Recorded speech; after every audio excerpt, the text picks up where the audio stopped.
ವರ್ಣನೆಯನ್ನು ಸಹಿತ ಪುರಾಣದಲ್ಲಿ ವರ್ಣನೆಯನ್ನು ಮಾಡ್ತಾ ಇದ್ದಾರೆ.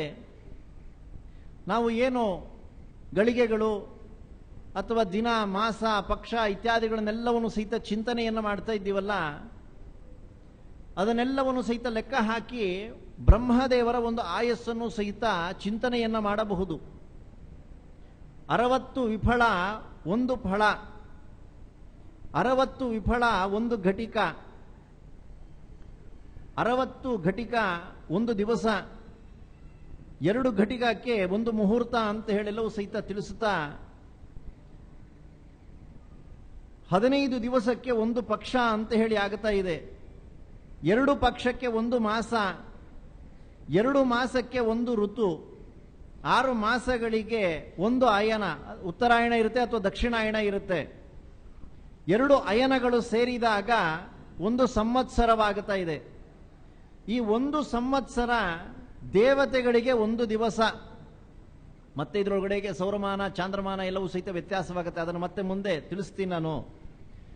ಈ ದೇವತೆಗಳ 12,000 ವರ್ಷಗಳು ಕಳೆಯಿತು ಅಂತಂದ್ರೆ ಒಂದು ಮಹಾಯುಗ ಎಂಬತಕ್ಕಂಥದ್ದಾಗತ್ತಂತೆ. 4 ಯುಗಗಳು ಸೇರಿದಾಗ ಒಂದು ಮಹಾಯುಗವಾಗತ್ತಂತೆ. ಈ ಪ್ರಕಾರ ಅಂದ್ರೆ ಕೃತ, ತ್ರೇತ, ದ್ವಾಪರ ಮತ್ತೆ ಕಲಿ ಎಂಬತಕ್ಕಂತಹ 4 ಯುಗಗಳು ಸಹಿತ ಒಂದು ಸೈಕಲ್ ಅಲ್ಲೇ ಒಂದು ರೌಂಡ್ ಹೊಡೀತು ಅಂತಂದ್ರೆ ಅದಕ್ಕೆ ಒಂದು ಮಹಾಯುಗ ಅಂತ ಹೇಳಿ ಕರೀತಾ ಇದ್ದಾರೆ. ಇಂತಹ ಮಹಾಯುಗ ಎಂಬತಕ್ಕಂತಹದ್ದು 71 ಬಾರಿ ಬರಬೇಕು.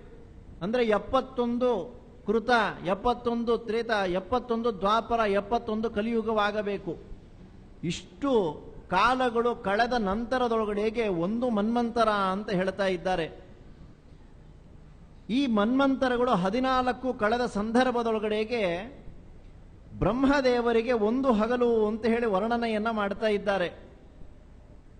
ಮನುಷ್ಯಮಾನದಂತೆ ಅದನ್ನು ಲೆಕ್ಕವೂ ಸಹಿತ ಹಾಕೋದು ಬಹಳ ಕಷ್ಟ. ಇಂತಹ ಒಂದು ಕಾಲವೆಲ್ಲವೂ ಸಹಿತ ಬ್ರಹ್ಮದೇವರಿಗೆ ಇದೆಯಂತೆ. ಇಂತಹ ಬ್ರಹ್ಮದೇವರ 100 ವರ್ಷಕ್ಕೆ ಒಂದು ಮಹಾಕಲ್ಪ ಅಂತ ಹೇಳಿ ಕರೀತಾ ಇದ್ದಾರೆ. ಅಂದ್ರೆ ಮನುಷ್ಯಮಾನದಂತೆ ಬ್ರಹ್ಮದೇವರು ಎಷ್ಟು ವರ್ಷಗಳ ಕಾಲ ಬದುಕಿರ್ತಾರೆ ಅಂತ ಹೇಳಿದ್ರೆ 31104, ಅದರ ಮುಂದೆ 10 ಸೊನ್ನೆಯನ್ನ ಹಾಕಬೇಕಂತೆ. ಅಷ್ಟು ಮನುಷ್ಯನ ವರ್ಷಗಳು ಕಳೆದರೆ ಬ್ರಹ್ಮದೇವರಿಗೆ 100 ವರ್ಷವಾಗತ್ತಂತೆ. ಒಂದು ಪುರಾಣದಲ್ಲಿ ವರ್ಣನೆಯನ್ನು ಮಾಡ್ತಾ ಇದ್ದಾರೆ. ಬ್ರಹ್ಮದೇವರು ದೇವರ ಪೂಜೆಗೆ ಹೋಗೋದಕ್ಕಿಂತ ಮುಂಚಿತವಾಗಿ ಮೃತ್ತಿಕಾ ಶೌಚವನ್ನು ಮಾಡಿಕೊಳ್ತಾ ಇದ್ದರಂತೆ. ಬಲಗಾಲಿಗೆ ಮಣ್ಣನ್ನು ಹಚ್ಚಿಕೊಂಡಿದ್ದರಂತೆ. ಯಾವುದೋ ಒಬ್ಬ ಚಾರ ಬಂದು ಹೇಳ್ತಾ ಇದ್ದಾರಂತೆ, ಪೌಲಸ್ತ್ಯ ಹುಟ್ಟಿದ ಅಂತ ಹೇಳಿ. ಪುಲಸ್ತ್ಯ ಋಷಿಗಳ ಮೊಮ್ಮಕ್ಕಳು, ವಿಶ್ವವಸುಗಳ ಮಕ್ಕಳು ಹುಟ್ಟಿದರಂತೆ. ಸರಿ, ಆಗಬಹುದು ಅಂತಂದ್ರು. ಅದಾದ ನಂತರದಲ್ಲಿ ಬಲಗಾಲಿನಿಂದ ಎಡಗಾಲಿಗೆ ಮಣ್ಣನ್ನು ಹಚ್ಚಿಕೊಳ್ಳಲಿಕ್ಕೆ ಪ್ರವೃತ್ತರಾದರಂತೆ. ಅಷ್ಟೊತ್ತಿಗೆ ಇನ್ನೊಬ್ಬ ಚಾರ ಬಂದು ಹೇಳ್ತಾ ಇದ್ದಾರಂತೆ, ಆ ರಾವಣ ದೇಹತ್ಯಾಗವನ್ನು ಮಾಡಿದ ಅಂತ ಹೇಳಿ. ಅಷ್ಟೊತ್ತಿಗಾಗಲೇ 1000 ವರ್ಷಗಳ ಕಳೆದು ಹೋಗಿತ್ತಂತೆ. ಅಂದ್ರೆ ಇನ್ನ ಅವರ ಒಂದು ದೇವರ ಪೂಜೆ ಯಾವ ಪ್ರಕಾರವಾಗಿರಬಹುದು ಲೆಕ್ಕ ಹಾಕೊಡ್ರಿ. ಅಂದ್ರೆ ಅಷ್ಟು ಪರಿಶುದ್ಧವಾಗಿರತಕ್ಕಂತಹ ರೀತಿಯಲ್ಲಿ ಅವರ ಒಂದು ಆಚರಣೆಗಳನ್ನೆಲ್ಲ ವರ್ಣನೆಯನ್ನ ಮಾಡ್ತಾ ಇದ್ದಾರೆ. ಇಂತಹ ಯಾವ ಕಾಲವನ್ನ ವರ್ಣನೆಯನ್ನ ಮಾಡುವಾಗ ಹೇಳ್ತಾ ಇದ್ದಾರೆ, ಆ ಕೃತಯುಗ, ತ್ರೇತಾಯುಗ, ದ್ವಾಪರಯುಗ, ಕಲಿಯುಗ ಇತ್ಯಾದಿಗಳ ಒಂದು ವರ್ಣನೆಯನ್ನ, ಆ ಕೃತಯುಗದ ಕಾಲಮಾನವನ್ನು ಹೇಳ್ತಾ ಇದ್ದಾರೆ. 17,28,000 ವರ್ಷಗಳು ಕಳೆದಾಗ ಕೃತಯುಗ ಮುಗಿಯತ್ತಂತೆ. ತ್ರೇತಾಯುಗ ಎಂಬತಕ್ಕಂಥದ್ದು 12,96,000 ವರ್ಷಗಳು ಕಳೆದಾಗ ಆ ತ್ರೇತಾಯುಗ ಮುಗಿಯತ್ತೆ. ದ್ವಾಪರ ಯುಗ ಎಂಬತಕ್ಕಂತಹದ್ದು 8,64,000 ವರ್ಷಗಳು ಕಳೆದಾಗ ದ್ವಾಪರ ಯುಗ ಮುಗಿಯತ್ತೆ. ಕಲಿಯುಗ ಎಂಬತಕ್ಕಂತಹದ್ದು 4,32,000 ವರ್ಷಗಳು ಕಳೆಯಬೇಕಂತೆ. ಅದು ಆದ ಸಂದರ್ಭದೊಳಗಡೆಗೆ ಕಲಿಯುಗ ಮುಳುಗುವಂತಹದ್ದು. ಯಾರೋ ಹೇಳಿದ್ರು ಪ್ರಳಯ ಆಗೋಗ್ಬಿಡುತ್ತೆ ಎಂಬಂತೆ ಹೇಳಿ. ಪ್ರಳಯ ಇಷ್ಟು ಸುಲಭವಾಗಿ ಆಗತ್ತಾ ಅಂತ ಹೇಳಿದ್ರೆ ಅಷ್ಟು ಸುಲಭವಾಗಿ ಆಗತಕ್ಕಂತಹದ್ದಲ್ಲ. ಇನ್ನು ಕಲಿಯುಗ ಪ್ರಾರಂಭವಾಗಿ 5,114 ವರ್ಷಗಳು ಕಳೆದಿದ್ದಾವಷ್ಟೇನೆ. ಇನ್ನು ಎಷ್ಟು ಕಳೆಯಬೇಕು ಲೆಕ್ಕ ಹಾಕೊಳ್ರಿ. ಅಧರ್ಮ ಎಂಬತಕ್ಕಂತಹದ್ದು ಪರಾಕಾಷ್ಠೆ ಇದ್ದದಿಗೆ ಹೊರಟು ಬಿಡುತ್ತೆ ಅಂತ ಹೇಳ್ತಾ ಇದ್ದಾರೆ. ಅದರಲ್ಲಿ ಆ ಮನುಷ್ಯನ ಆಯುರ್ಮಾನ ಇತ್ಯಾದಿಗಳನ್ನೆಲ್ಲ ವರ್ಣನೆಯನ್ನು ಮಾಡ್ತಾ ಇದ್ದಾರೆ. ಈ ಪ್ರಕಾರವಾಗಿ ಬ್ರಹ್ಮದೇವರ ಒಂದು ಹಗಲಿಗೆ ಒಂದು ಕಲ್ಪ ಅಂತಲೂ ಸಹಿತ ಶಬ್ದವನ್ನು ಪ್ರಯೋಗ ಮಾಡ್ತಾ ಇದ್ದಾರೆ. ಪಿತೃಗಳಿಗೆ ಎಲ್ಲರಿಗೂ ಸಹಿತ ಚಾಂದ್ರಮಾನದ ದಿನದಂತೆ ಒಂದು ತಿಂಗಳು ಕಳೆದು ಬಿಟ್ಟರೆ ಅದು ಒಂದು ಅಹೋರಾತ್ರಿ, ಅಂದರೆ ಒಂದು ದಿವಸ ಪೂರ್ಣವಾಗತ್ತಂತೆ. ಇಂತಹ ಯಾವ ಅಮಾವಾಸ್ಯೆ ಪಿತೃಗಳಿಗೆ ಹಗಲು, ಹುಣ್ಣಿಮೆ ಎಂಬತಕ್ಕಂಥದ್ದು ಪಿತೃಗಳಿಗೆ ರಾತ್ರಿ ಅಂತ ಹೇಳ್ತಾ ಇದ್ದಾರೆ. ಅದಕ್ಕೋಸ್ಕರ ಅಮಾವಾಸ್ಯೆ ಬೆಳಗ್ಗೆ ಇರುತ್ತಲ್ಲ, ಅದಕ್ಕೋಸ್ಕರ ದಿನಕ್ಕೊಂದು ಸಲ ಭೋಜನವನ್ನು ಹಾಕಬೇಕು. ಅದಕ್ಕೋಸ್ಕರ ಅಮಾವಾಸ್ಯೆ ದಿವಸ ಪಿಂಡ ಪ್ರದಾನವನ್ನು ಮಾಡತಕ್ಕಂಥದ್ದು ಅಥವಾ ತರ್ಪಣಾದಿಗಳನ್ನು ಕೊಡತಕ್ಕಂತಹವರಾಗಿ ಆಗಬೇಕು ಅಂತ ಹೇಳಿ ಶಾಸ್ತ್ರದಲ್ಲಿ ವರ್ಣನೆಯನ್ನು ಮಾಡ್ತಾ ಇದ್ದಾರೆ. ಇದೇ ರೀತಿಯಲ್ಲಿ ದೇವತೆಗಳ ವಿಷಯವನ್ನು ವರ್ಣನೆ ಮಾಡ್ತಾ ಇದ್ದಾರೆ. ಸೌರಮಾನದ ಪ್ರಕಾರ ಮನುಷ್ಯನ ಒಂದು ವರ್ಷ ದೇವತೆಗಳಿಗೆ ಒಂದು ಅಹೋರಾತ್ರಿ ಅಂತೆ. ಉತ್ತರಾಯಣ ದೇವತೆಗಳಿಗೆ ಹಗಲು, ದಕ್ಷಿಣಾಯಣ ಎಂಬತಕ್ಕಂತಹದ್ದು ದೇವತೆಗಳಿಗೆ ರಾತ್ರಿ. ಈ ಪ್ರಕಾರವಾಗಿ ದೇವತಾಮಾನದಂತೆ 12,000 ವರ್ಷಗಳು ಕಳೆದಾಗ ಒಂದು ದೇವಯುಗ ಅಂತ ಹೇಳಿ ಕರೆಸಿಕೊಳ್ತಾ ಇದೆ. ಅಂದರೆ ಈ ಚತುರ್ಯುಗ 4 ಯುಗವೂ ಸಹಿತ ಕೃತ, ತ್ರೇತ, ದ್ವಾಪರ ಮತ್ತು ಕಲಿಯುಗ ಎಂಬತಕ್ಕಂತಹದ್ದು ಅಷ್ಟೊತ್ತಿಗೆ ಒಂದು ರೌಂಡ್ ಹೊಡೆದಿರುತ್ತಂತೆ. ಈ ಪ್ರಕಾರವಾಗಿ ಆ ಚತುರ್ಯುಗಗಳ ವರ್ಣನೆಯನ್ನು ಮಾಡ್ತಾ ಇದ್ದಾರೆ. ಒಟ್ಟು ಚತುರ್ಯುಗದ ವರ್ಷಗಳು ಎಷ್ಟು ಅಂತ ಹೇಳಿದ್ರೆ 43,20,000 ವರ್ಷಗಳು. ಇಷ್ಟು ಕಳೆದಾಗ ಬ್ರಹ್ಮ ಅಂದರೆ ಇಂತಹದ್ದು 1,000 ಬಾರಿ ಕಳೆಯಬೇಕು. ಆ ಸಂದರ್ಭದೊಳಗಡೆಗೆ ಬ್ರಹ್ಮದೇವರಿಗೆ ಒಂದು ಹಗಲು ಅಷ್ಟೇ ರಾತ್ರಿ ಬರುತ್ತಂತೆ.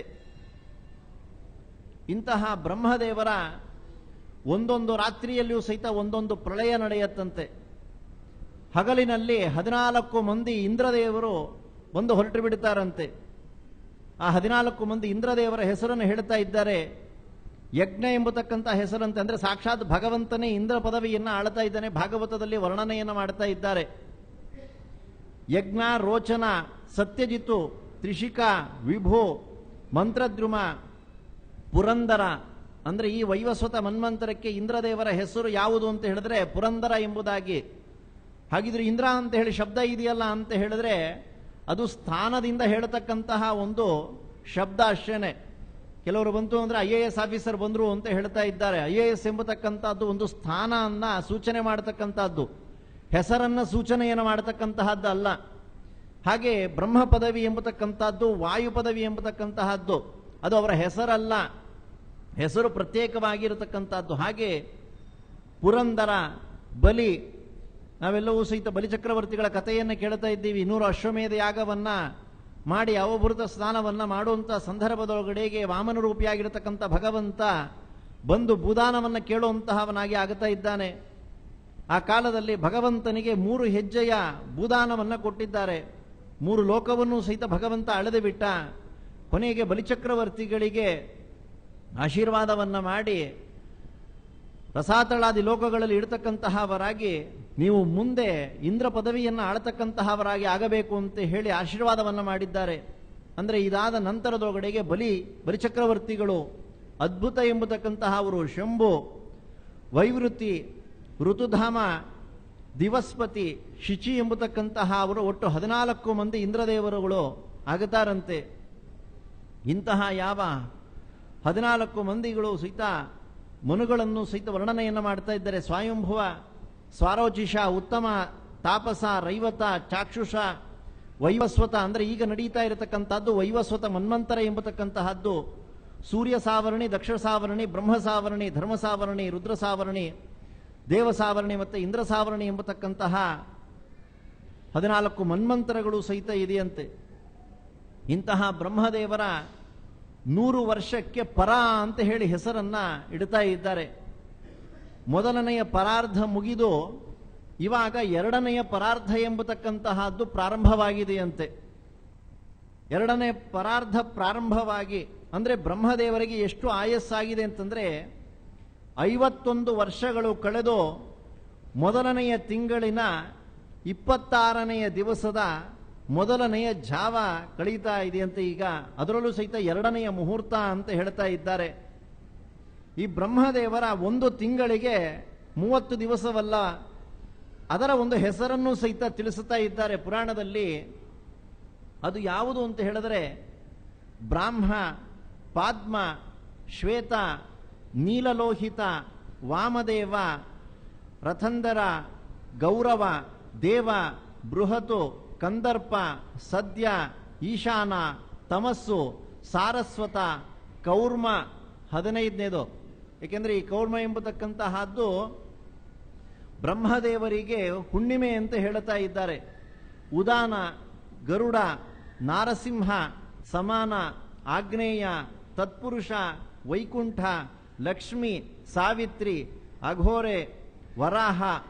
ಅಂದರೆ ಈಗ 26ನೆಯ ಒಂದು ದಿವಸ ಎಂಬತಕ್ಕಂತಹದ್ದು ನಡೀತಾ ಇದೆ. ಅಂದರೆ ಬ್ರಹ್ಮದೇವರ 51 ವರ್ಷಗಳು ಕಳೆದು ಮೊದಲನೆಯ ತಿಂಗಳಿನ 26ನೇ ದಿವಸ ನಡೀತಾ ಇರತಕ್ಕಂಥದ್ದು. ಅದಕ್ಕೋಸ್ಕರ ವರಾಹ ಎಂಬತಕ್ಕಂಥದ್ದು, ಅದಕ್ಕೋಸ್ಕರ ವರಾಹ ಕಲ್ಪೆ ಎಂಬತಕ್ಕಂತಹದ್ದನ್ನು ಸಹಿತ ನಾವು ಸಂಕಲ್ಪದಲ್ಲಿ ಹೇಳ್ತಾ ಇದ್ದೀವಿ.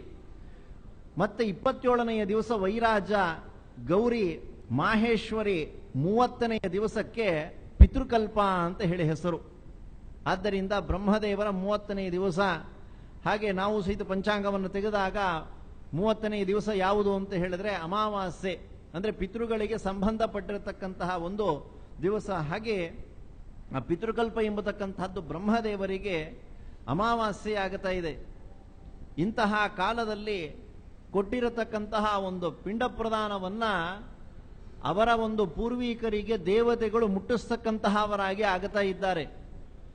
ಅದನ್ನು ಹೇಗೆ ಮುಟ್ಟಿಸ್ತಾರೆ ಅಂದರೆ ಶಂತನು ಚಕ್ರವರ್ತಿಗಳನ್ನ ನಿಮಿತ್ತವನ್ನ ಮಾಡಿಕೊಂಡು ಭೀಷ್ಮಾಚಾರ್ಯರು ಏನು ಪಿಂಡ ಪ್ರದಾನವನ್ನ ಮಾಡಿದರಲ್ಲ, ಅದೇ ಕ್ರಮ ಎಂಬತಕ್ಕಂಥದ್ದು ಇವತ್ತಿಗೂ ಸಹಿತ ನಡೆಯತಕ್ಕಂಥದ್ದಾಗಿ ಆಗುತ್ತಾ ಇದೆ. ಪುರಾಣಾಂತರದಲ್ಲಿ ವರ್ಣನೆಯನ್ನು ಮಾಡತಕ್ಕಂತಹದ್ದನ್ನು ಸಹಿತ, ಅಂದ್ರೆ ಯಾರು ಮೊಟ್ಟ ಮೊದಲಿಗೆ ಪಿಂಡ ಪ್ರದಾನವನ್ನ ಮಾಡಿರತಕ್ಕಂತಹದ್ದು, ಯಾವುದು ಋಷಿಗಳು ಮಾಡಿದ್ದಾರೋ ಅಥವಾ ರಾಜ ಮಾಡಿದ್ದಾನೋ ಅದನ್ನೆಲ್ಲವನ್ನು ಸಹಿತ ಪೂರ್ವ ಪಕ್ಷವನ್ನ ಮಾಡಿಕೊಂಡು ಉತ್ತರವನ್ನ ಕೊಡ್ತಾ ಇದ್ದಾರೆ.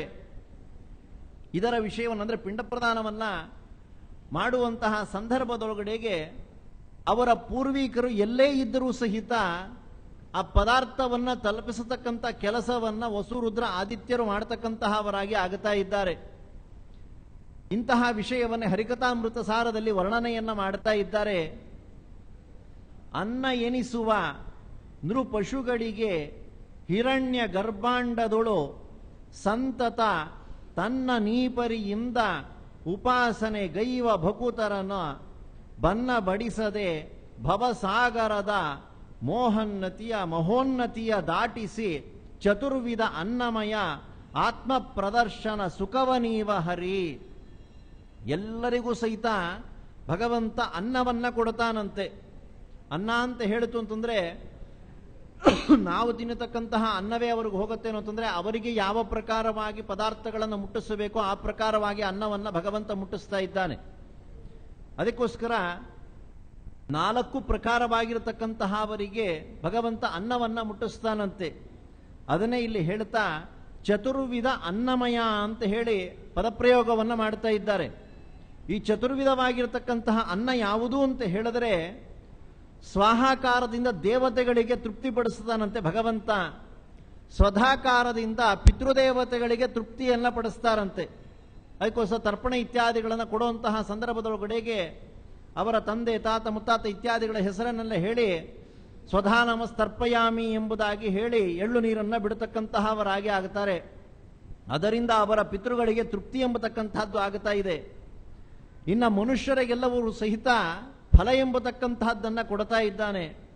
ಪಶುಗಳಿಗೆಲ್ಲವೂ ಸಹಿತ ತೃಣ ಎಂಬತಕ್ಕಂತಹ ಒಂದು ಅನ್ನವನ್ನ ಕೊಡುವಂತಹವನಾಗಿ ಆಗ್ತಾ ಇದ್ದಾನೆ. ಈ ಪ್ರಕಾರವಾಗಿ 4 ಪದಾರ್ಥವನ್ನ ಅಂದ್ರೆ ಅನ್ನವನ್ನ 4 ವ್ಯಕ್ತಿಗಳಿಗೂ ಸಹಿತ ಭಗವಂತ ಕೊಡತಕ್ಕಂತಹವನಾಗಿ ಆಗ್ತಾ ಇದ್ದಾನೆ. ಮನ ವಚನ ಕಾಯಗಳ ದೆಸೆಯಿಂದ ಅನುದಿನದಿ ಬಿಡದೆ ಆಚರಿಸುತ್ತಿಪ್ಪ.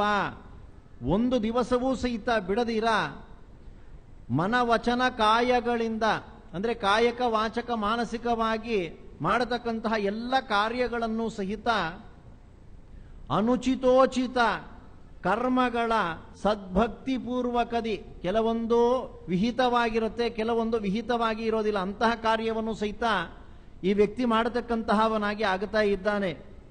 ಅದಕ್ಕೆ ದಾಸರು ಹೇಳ್ತಾ ಇದ್ದಾರೆ, ದುಷ್ಟ ಕಾರ್ಯ ಮಾಡಿದಾಗ್ಯೂ ಇಷ್ಟನಾಗಿ ಕರವ ಪಿಡಿಯೋ. ಏಕೆಂದ್ರೆ ನಾವು ಮಾಡೋದೆಲ್ಲನೂ ಸಹಿತ ದುಷ್ಟ ಕಾರ್ಯವೇ ಹೊರತು ಸತ್ಕಾರ್ಯಗಳು ಎಲ್ಲ ಸ್ವಲ್ಪ ಮಾಡುತ್ತೀವಿ ಅಷ್ಟೇನೆ.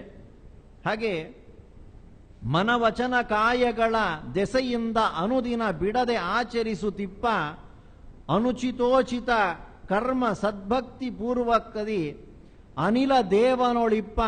ಅಂದ್ರೆ ಭಾರತೀಯ ಮುಖ್ಯ ಪ್ರಾಣಾಂತರ್ಗತ ಎಂಬುದಾಗಿ ಸಂಕಲ್ಪವನ್ನ ಮಾಡಿದಂತಹ ಸಂದರ್ಭದೊಳಗಡೆಗೆ ಭಗವಂತನಿಗೆ ಸಮರ್ಪಣೆಯನ್ನು ಮಾಡುವಂತಹವರಾಗಿ ಆಗಬೇಕು. ನಾರಾಯಣನಿಗಿದು ಅನ್ನವು ಎಂದು ಕೃಷ್ಣಾರ್ಪಣ ಎನ್ನುತ್ತ ಕೊಡೆ ಸ್ವೀಕರಿಸಿ ಸಂತೈಪ ಕರುಣಾಟು.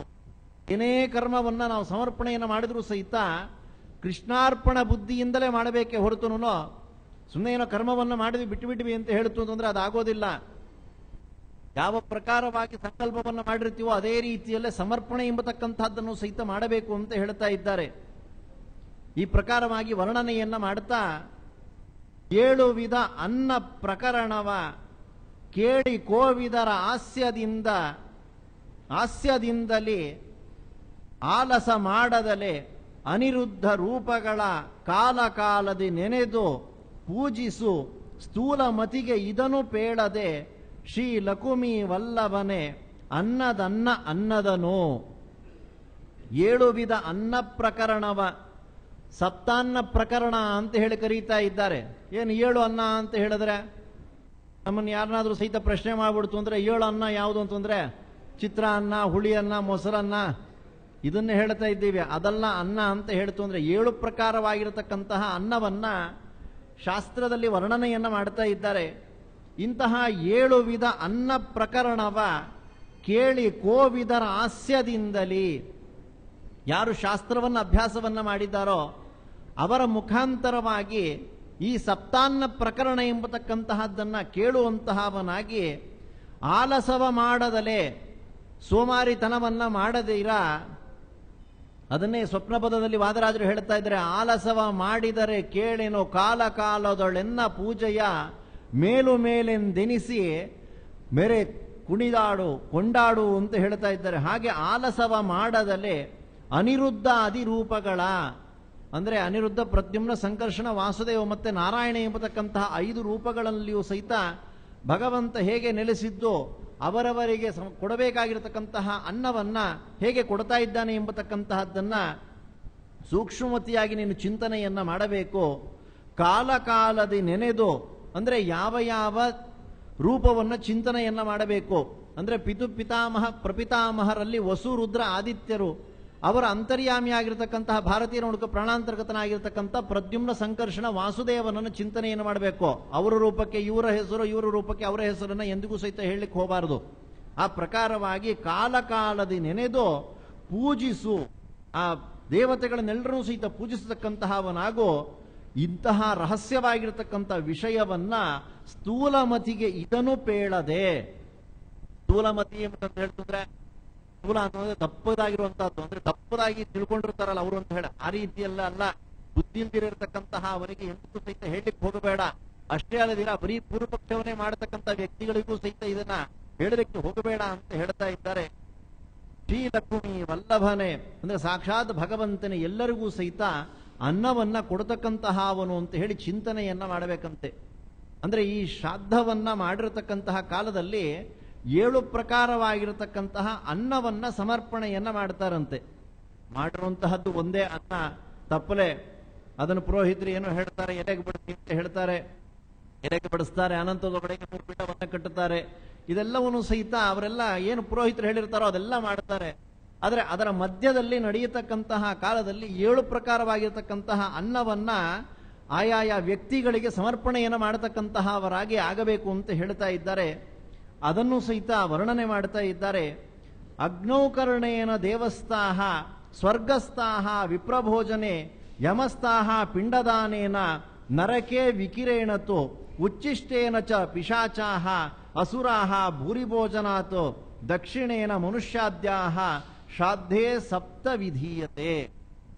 ಅಂದ್ರೆ ಒಂದು ಶ್ರಾದ್ದವನ್ನ ಮಾಡುವಂತಹ ಕಾಲದಲ್ಲಿ ಅವರ ಪೂರ್ವಿಕರು ಏನಾದರೂ ಸಹಿತ 7 ಕಡೆಯಲ್ಲಿ ಇದ್ದರೆ, ಅಂದ್ರೆ ಈ 7 ಕಡೆ ಬಿಟ್ಟು ಬೇರೆ ಇನ್ನೆಲ್ಲೂ ಸಹಿತ ಇರಲಿಕ್ಕೆ ಸಾಧ್ಯ ಇಲ್ಲ.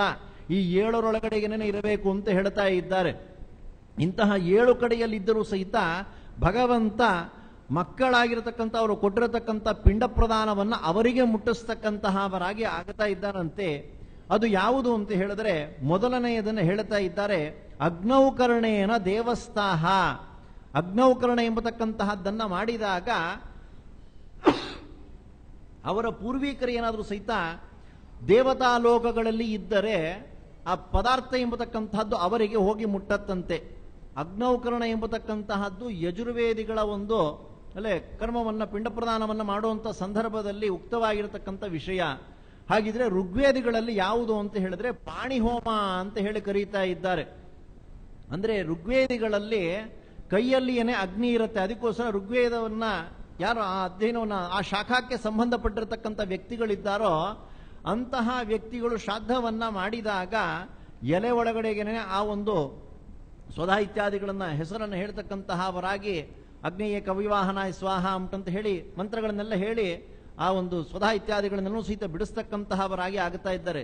ಹಾಗೆ ಅಗ್ನೌಕರ್ಣೇನ ದೇವಸ್ಥಾಹ, ಅನೇಕ ದೇವತೆಗಳು ಈ ಭೂಲೋಕದಲ್ಲಿ ಅವತಾರವನ್ನ ಮಾಡಿದ್ರೂ ಸಹಿತ ಅವರನ್ನ ನಿಮಿತ್ತವನ್ನ ಮಾಡಿಕೊಂಡು ಪಿಂಡ ಪ್ರದಾನವನ್ನ ಮಾಡಿದಾಗ ಅದನ್ನು ಸಹಿತ ಮುಟ್ಟಿಸ್ತಕ್ಕಂತಹವರಾಗಿ ಆಗುತ್ತಾ ಇದ್ದಾರೆ.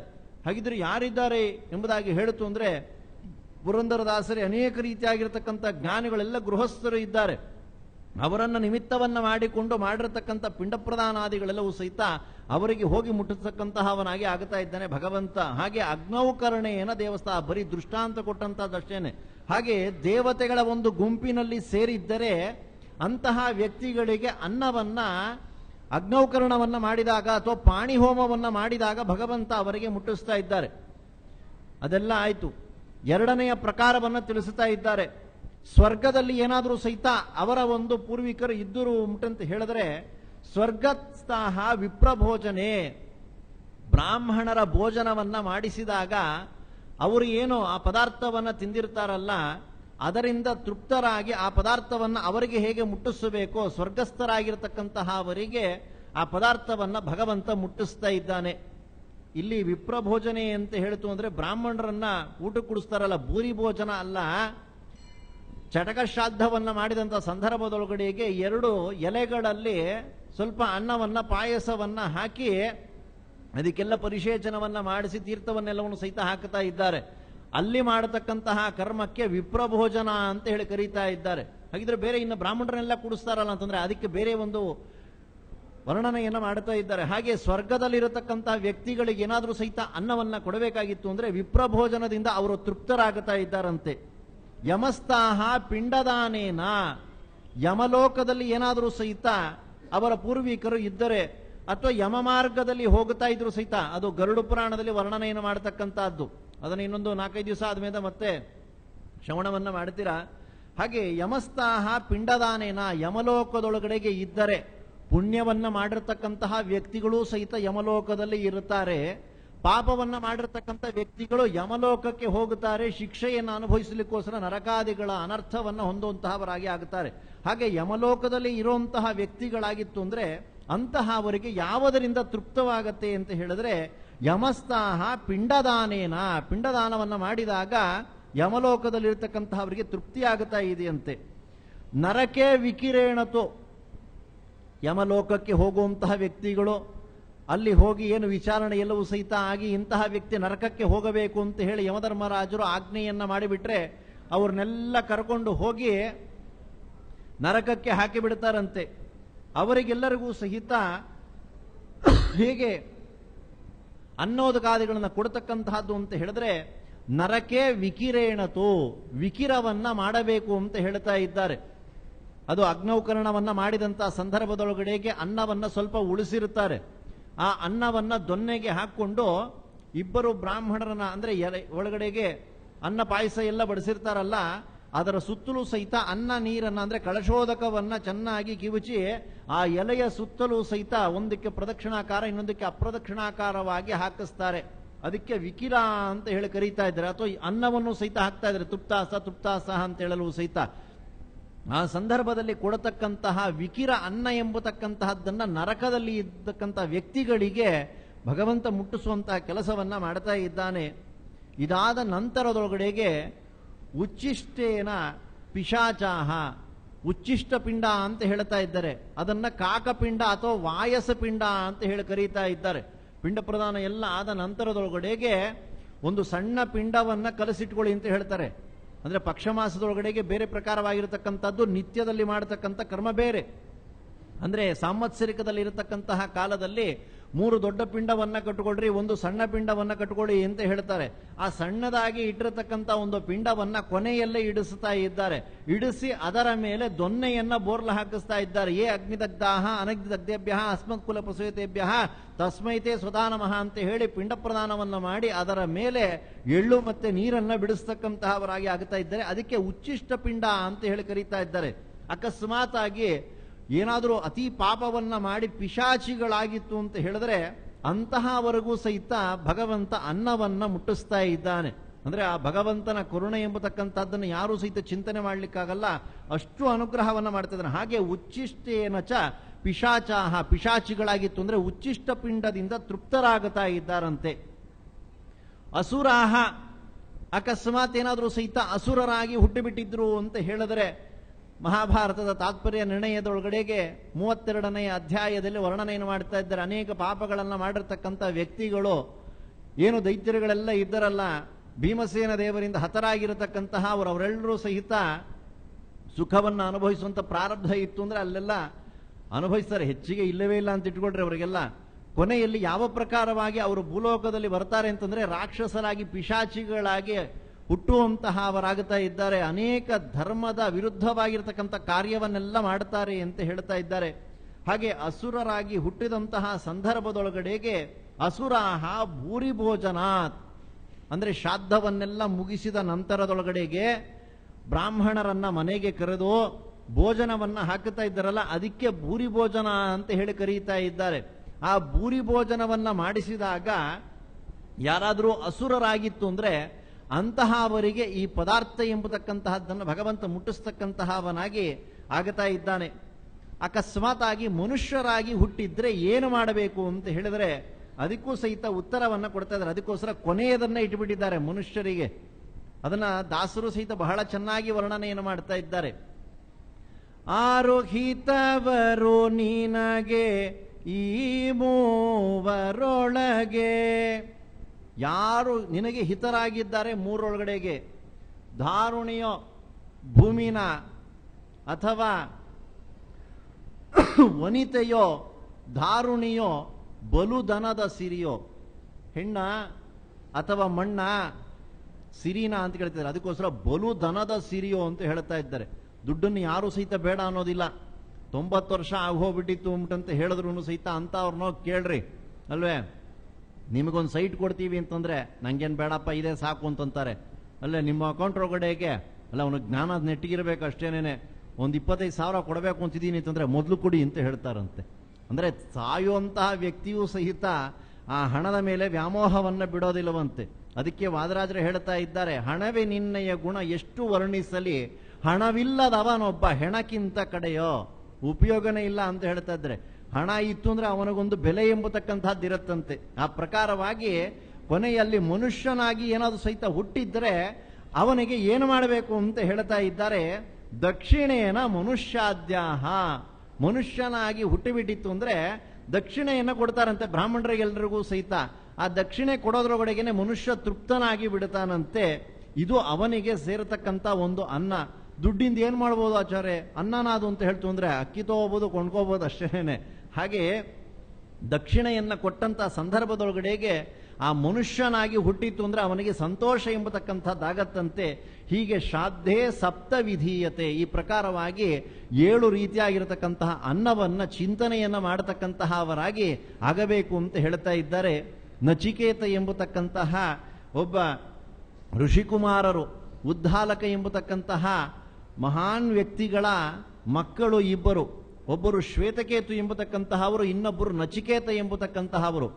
ಇಂತಹ ಉದ್ದಾಲಕರು ಎಂಬತಕ್ಕಂತಹವರು ಅನೇಕ ರೀತಿಯಾಗಿರ್ತಕ್ಕಂತಹ ಪದಾರ್ಥವನ್ನ ದಾನವನ್ನ ಕೊಡ್ತಾ ಇದ್ದರಂತೆ. ಆ ಸಂದರ್ಭದೊಳಗಡೆಗೆ ದಾನ ಕೊಡ್ತಾ ಕೊಡ್ತಾ ಕೊಡ್ತಾ ಬರಡಾಗಿರತಕ್ಕಂತಹ ಗೋವುಗಳನ್ನು ಸಹಿತ ದಾನವನ್ನ ಕೊಟ್ಟರಂತೆ. ಏನಾದರೂ ಫಲಯುಕ್ತವಾಗಿರತಕ್ಕಂತಹ ಒಂದು ಪದಾರ್ಥವನ್ನು ಕೊಟ್ಟರೆ, ಅಂದರೆ ಮುಂದೆ ಆ ಹಸು ಹಾಲನ್ನು ಕೊಡುವಂತಹದ್ದಿತ್ತು ಅಂದರೆ ಅದನ್ನು ದಾನ ಕೊಡ್ತು ಅಂದರೆ ಪುಣ್ಯ ಎಂಬತಕ್ಕಂಥದ್ದು ಬರುತ್ತೆ. ಅದು ಬಿಟ್ಟು ಬರಡಾಗಿರತಕ್ಕಂಥ ಗೋವುಗಳನ್ನೆಲ್ಲ ಕೊಟ್ಟು ಬಿಡ್ತು ಅಂತಂದ್ರೆ ಅದು ಯಾವುದಕ್ಕೂ ಸಹಿತ ಉಪಯೋಗವಾಗೋದಿಲ್ಲ. ಎಲ್ಲರೂ ಸಹಿತ ಅದನ್ನು ತಿರಸ್ಕಾರ ರೀತಿಯಲ್ಲಿ ಬಿಟ್ಟು ಬಿಡ್ತಾರಂತೆ. ಆ ಸಂದರ್ಭದಲ್ಲಿ ಉದ್ದಾಲಕರು ಅನೇಕ ರೀತಿಯಾದ ಪದಾರ್ಥವನ್ನು ಕೊಡ್ತಾ ಹಾಲನ್ನೇ ಕೊಡದೇ ಇರತಕ್ಕಂಥ ಬರಡು ಗೋವುಗಳನ್ನೆಲ್ಲವನ್ನೂ ಸಹಿತ ದಾನ ಮಾಡ್ತಾ ಇದ್ದರಂತೆ. ನಚಿಕೇತರು ಪ್ರಶ್ನೆಯನ್ನ ಮಾಡಿದರಂತೆ, ಎಲ್ಲ ಪದಾರ್ಥವನ್ನು ಸಹಿತ ದಾನ ಮಾಡ್ತಾ ಇದೆಯಲ್ಲ, ನನ್ನನ್ನ ಯಾರಿಗೆ ದಾನ ಮಾಡ್ತೀಯಾ ಅಂತ ಪ್ರಶ್ನೆ ಮಾಡೋದು. ಕೋಪ ಬಂದು ಬಿಡುತ್ತಂತೆ. ಅದು ಒಂದ್ಸಲಿ ಕೇಳಿದ್ರ, 2-3 ಬಾರಿ ಕೇಳದ್ರಂತೆ, ಯಾರು ಕೊಡ್ತೀಯಾ ಅಂತ ಕೇಳದ್ರಂತೆ. ನಿನ್ನನ್ನ ಮೃತ್ಯುವಿಗೆ ಕೊಟ್ಟು ಬಿಡ್ತೀನಿ ಅಂತಂದ್ರಂತೆ. ಹೇಳಿದಂತಹ ಮಾತನ್ನ ನಡೆಸತಕ್ಕಂತಹವರಾಗಿ ಆಗಿದ್ದಾರೆ. ಕೊನೆಗೆ ಆ ನಚಿಕೇತರು ಮೃತ್ಯುವಿನ ಲೋಕಕ್ಕೆ ಹೋಗುತ್ತಾ ಇದ್ದಾರೆ. ಯಮಧರ್ಮರಾಜರ ಸಭೆಯನ್ನ ಪ್ರವೇಶ ಮಾಡ್ತಾ ಇದ್ದಾರೆ. ಯಮಧರ್ಮರಾಜರು ಅಲ್ಲಿ ಇರ್ಲಿಲ್ವಂತೆ. 3 ದಿವಸಗಳಾಯಿತು. ಅನಂತರದಲ್ಲಿ ಶ್ಯಾಮಲಾದೇವಿಯರು ಅದೇ ವಿಶೇಷವಾಗಿ ಯಮಧರ್ಮರಾಜರು ಶ್ಯಾಮಲಾದೇವಿಯರಿಬ್ಬರೂ ಸಹಿತ ಅವರನ್ನು ಒಳಗಡೆಗೆ ಕರ್ಕೊಂಡು ಹೋಗುತ್ತಾ ಇದ್ದಾರೆ. ಬೇಕಾದಷ್ಟು ಶಾಸ್ತ್ರದ ವಿಷಯವನ್ನ ಉಪದೇಶವನ್ನ ಮಾಡ್ತಾ ಇದ್ದಾರೆ. ಆ ಕಾಲದಲ್ಲಿ ಒಂದು ಮಾತನ್ನ ಹೇಳ್ತಾ ಇದ್ದಾರೆ. ನ ವಿತ್ತೇನ ತರ್ಪಣೀಯೋ ಮನುಷ್ಯ, ಮನುಷ್ಯನಿಗೆ ಬಂಗಾರದೊಳಗಡೆಗೆ ಅಥವಾ ಹಣದೊಳಗಡೆಗೆ ತರ್ಪಣವನ್ನ ಕೊಟ್ಟರೂ ಸಹಿತ ಅವನಿಗೆ ಸುಖ ಎಂಬತಕ್ಕಂಥದ್ದಾಗೋದಿಲ್ಲವಂತೆ. ದಾಸರು ಬಹಳ ಚೆನ್ನಾಗಿ ಹೇಳ್ತಾ ಇದ್ದಾರೆ. ಇಷ್ಟು ದೊರೆತರೆ ಮತ್ತಷ್ಟರಾಸೆ, ಮತ್ತಷ್ಟು ದೊರೆತರೆ ಇನ್ನಷ್ಟರಾಸೆ, ಕಡು ಸುಖವ ಕಾಂಬಾಸೆ, ಕಷ್ಟಬೇಡೆಂಬಾಸೆ. ಇಂತಹ ಒಂದು ಆಸೆ ಎಂಬತಕ್ಕಂಥದ್ದನ್ನು ಮನುಷ್ಯ ಪಡ್ತಾ ಇರ್ತಾನೆ. ಹೋಗಲಿ, ಸ್ವಲ್ಪ ಏನಾದರೂ ಹಣ ಬಂತು, ಅದರಿಂದ ಏನಾದ್ರು ಸುಖ ಆಗತ್ತೇನೋ ಅಂತ ಹೇಳಿದ್ರೆ, ಸ್ವಲ್ಪ ಬಂದ್ರೆ ಸ್ವಲ್ಪ ಸುಖ ಅಂತ ಹೇಳಿ ಅಂದುಕೊಳ್ತಾನೆ. ಅದಾಗೋದಿಲ್ಲವಂತೆ. ಅಲ್ಲೇ ಅದನ್ನು ಹೇಳ್ತಾರೆ. ಸಾಸಿರ ಬಂದರೆ ಶಾಂತಿ ಎಂದರಿತೇನೋ, ಸಾಸಿರ ಬಂದರೆ ಶಾಂತಿ ಎಂದರಿತೇನೋ, ಸಾಸಿರ ಬಂದಿತು ಶಾಂತಿಯ ಕಾಣಲಿಲ್ಲ, ಸಾಸಿರ ಸಾಸಿರ ಏಸು ಬಂದವೋ, ಸಾಸಿರ ಸಾಸಿರ ಏಸು ಬಂದವೋ, ಕ್ಲೇಶವು ಏರಿತು ಮೋಸ ಹೋದೆ ನಾನು. ಕೊಟ್ಟ ಭಾಗ್ಯವೇ ಸಾಕೋ ಕೃಷ್ಣ, ನಿನ್ನ ಕೃಪೆ ಇರಬೇಕು, ದೇವರ ಅನುಗ್ರಹ ಇರಬೇಕಷ್ಟೇನೆ. 1000 ರೂಪಾಯಿ ಬಂದ್ರೆ ಸುಖ ಅಂತ ಅನ್ಕೊಂಡ್ಬಿಟ್ಟಿರ್ತೀವಿ. ಯಾರಿಗೂ ಕೆಲಸ ಇರಲಿಲ್ವಂತೆ, ಯಾರೋ ಕೆಲಸವನ್ನ ಕೊಡಿಸೋದರಂತೆ. ಎಷ್ಟು ಬೇಕು ಸಂಬಳ ಅಂತಂದ್ರಂತೆ. ಜಾಸ್ತಿ ಬೇಡ, 1000 ರೂಪಾಯಿ ಸಾಕು ಅಂತಂದಂತೆ. ಈ ಕಾಲದಲ್ಲ, ಸ್ವಲ್ಪ ಹಿಂದಿನ ದೃಷ್ಟಾಂತ. 1000 ರೂಪಾಯಿ ಕೊಟ್ರೆ ಸಾಕು ಅಂತಂದ್ರಂತೆ. ಸಾಸಿರ ಬಂದರೆ ಶಾಂತಿ ಎಂದರಿತೇನೋ, ಶಾಂತಿ ಸುಖವಾಗಿರ್ತೀನಿ ಅಂತ ಅನ್ಕೊಂಡಂತೆ.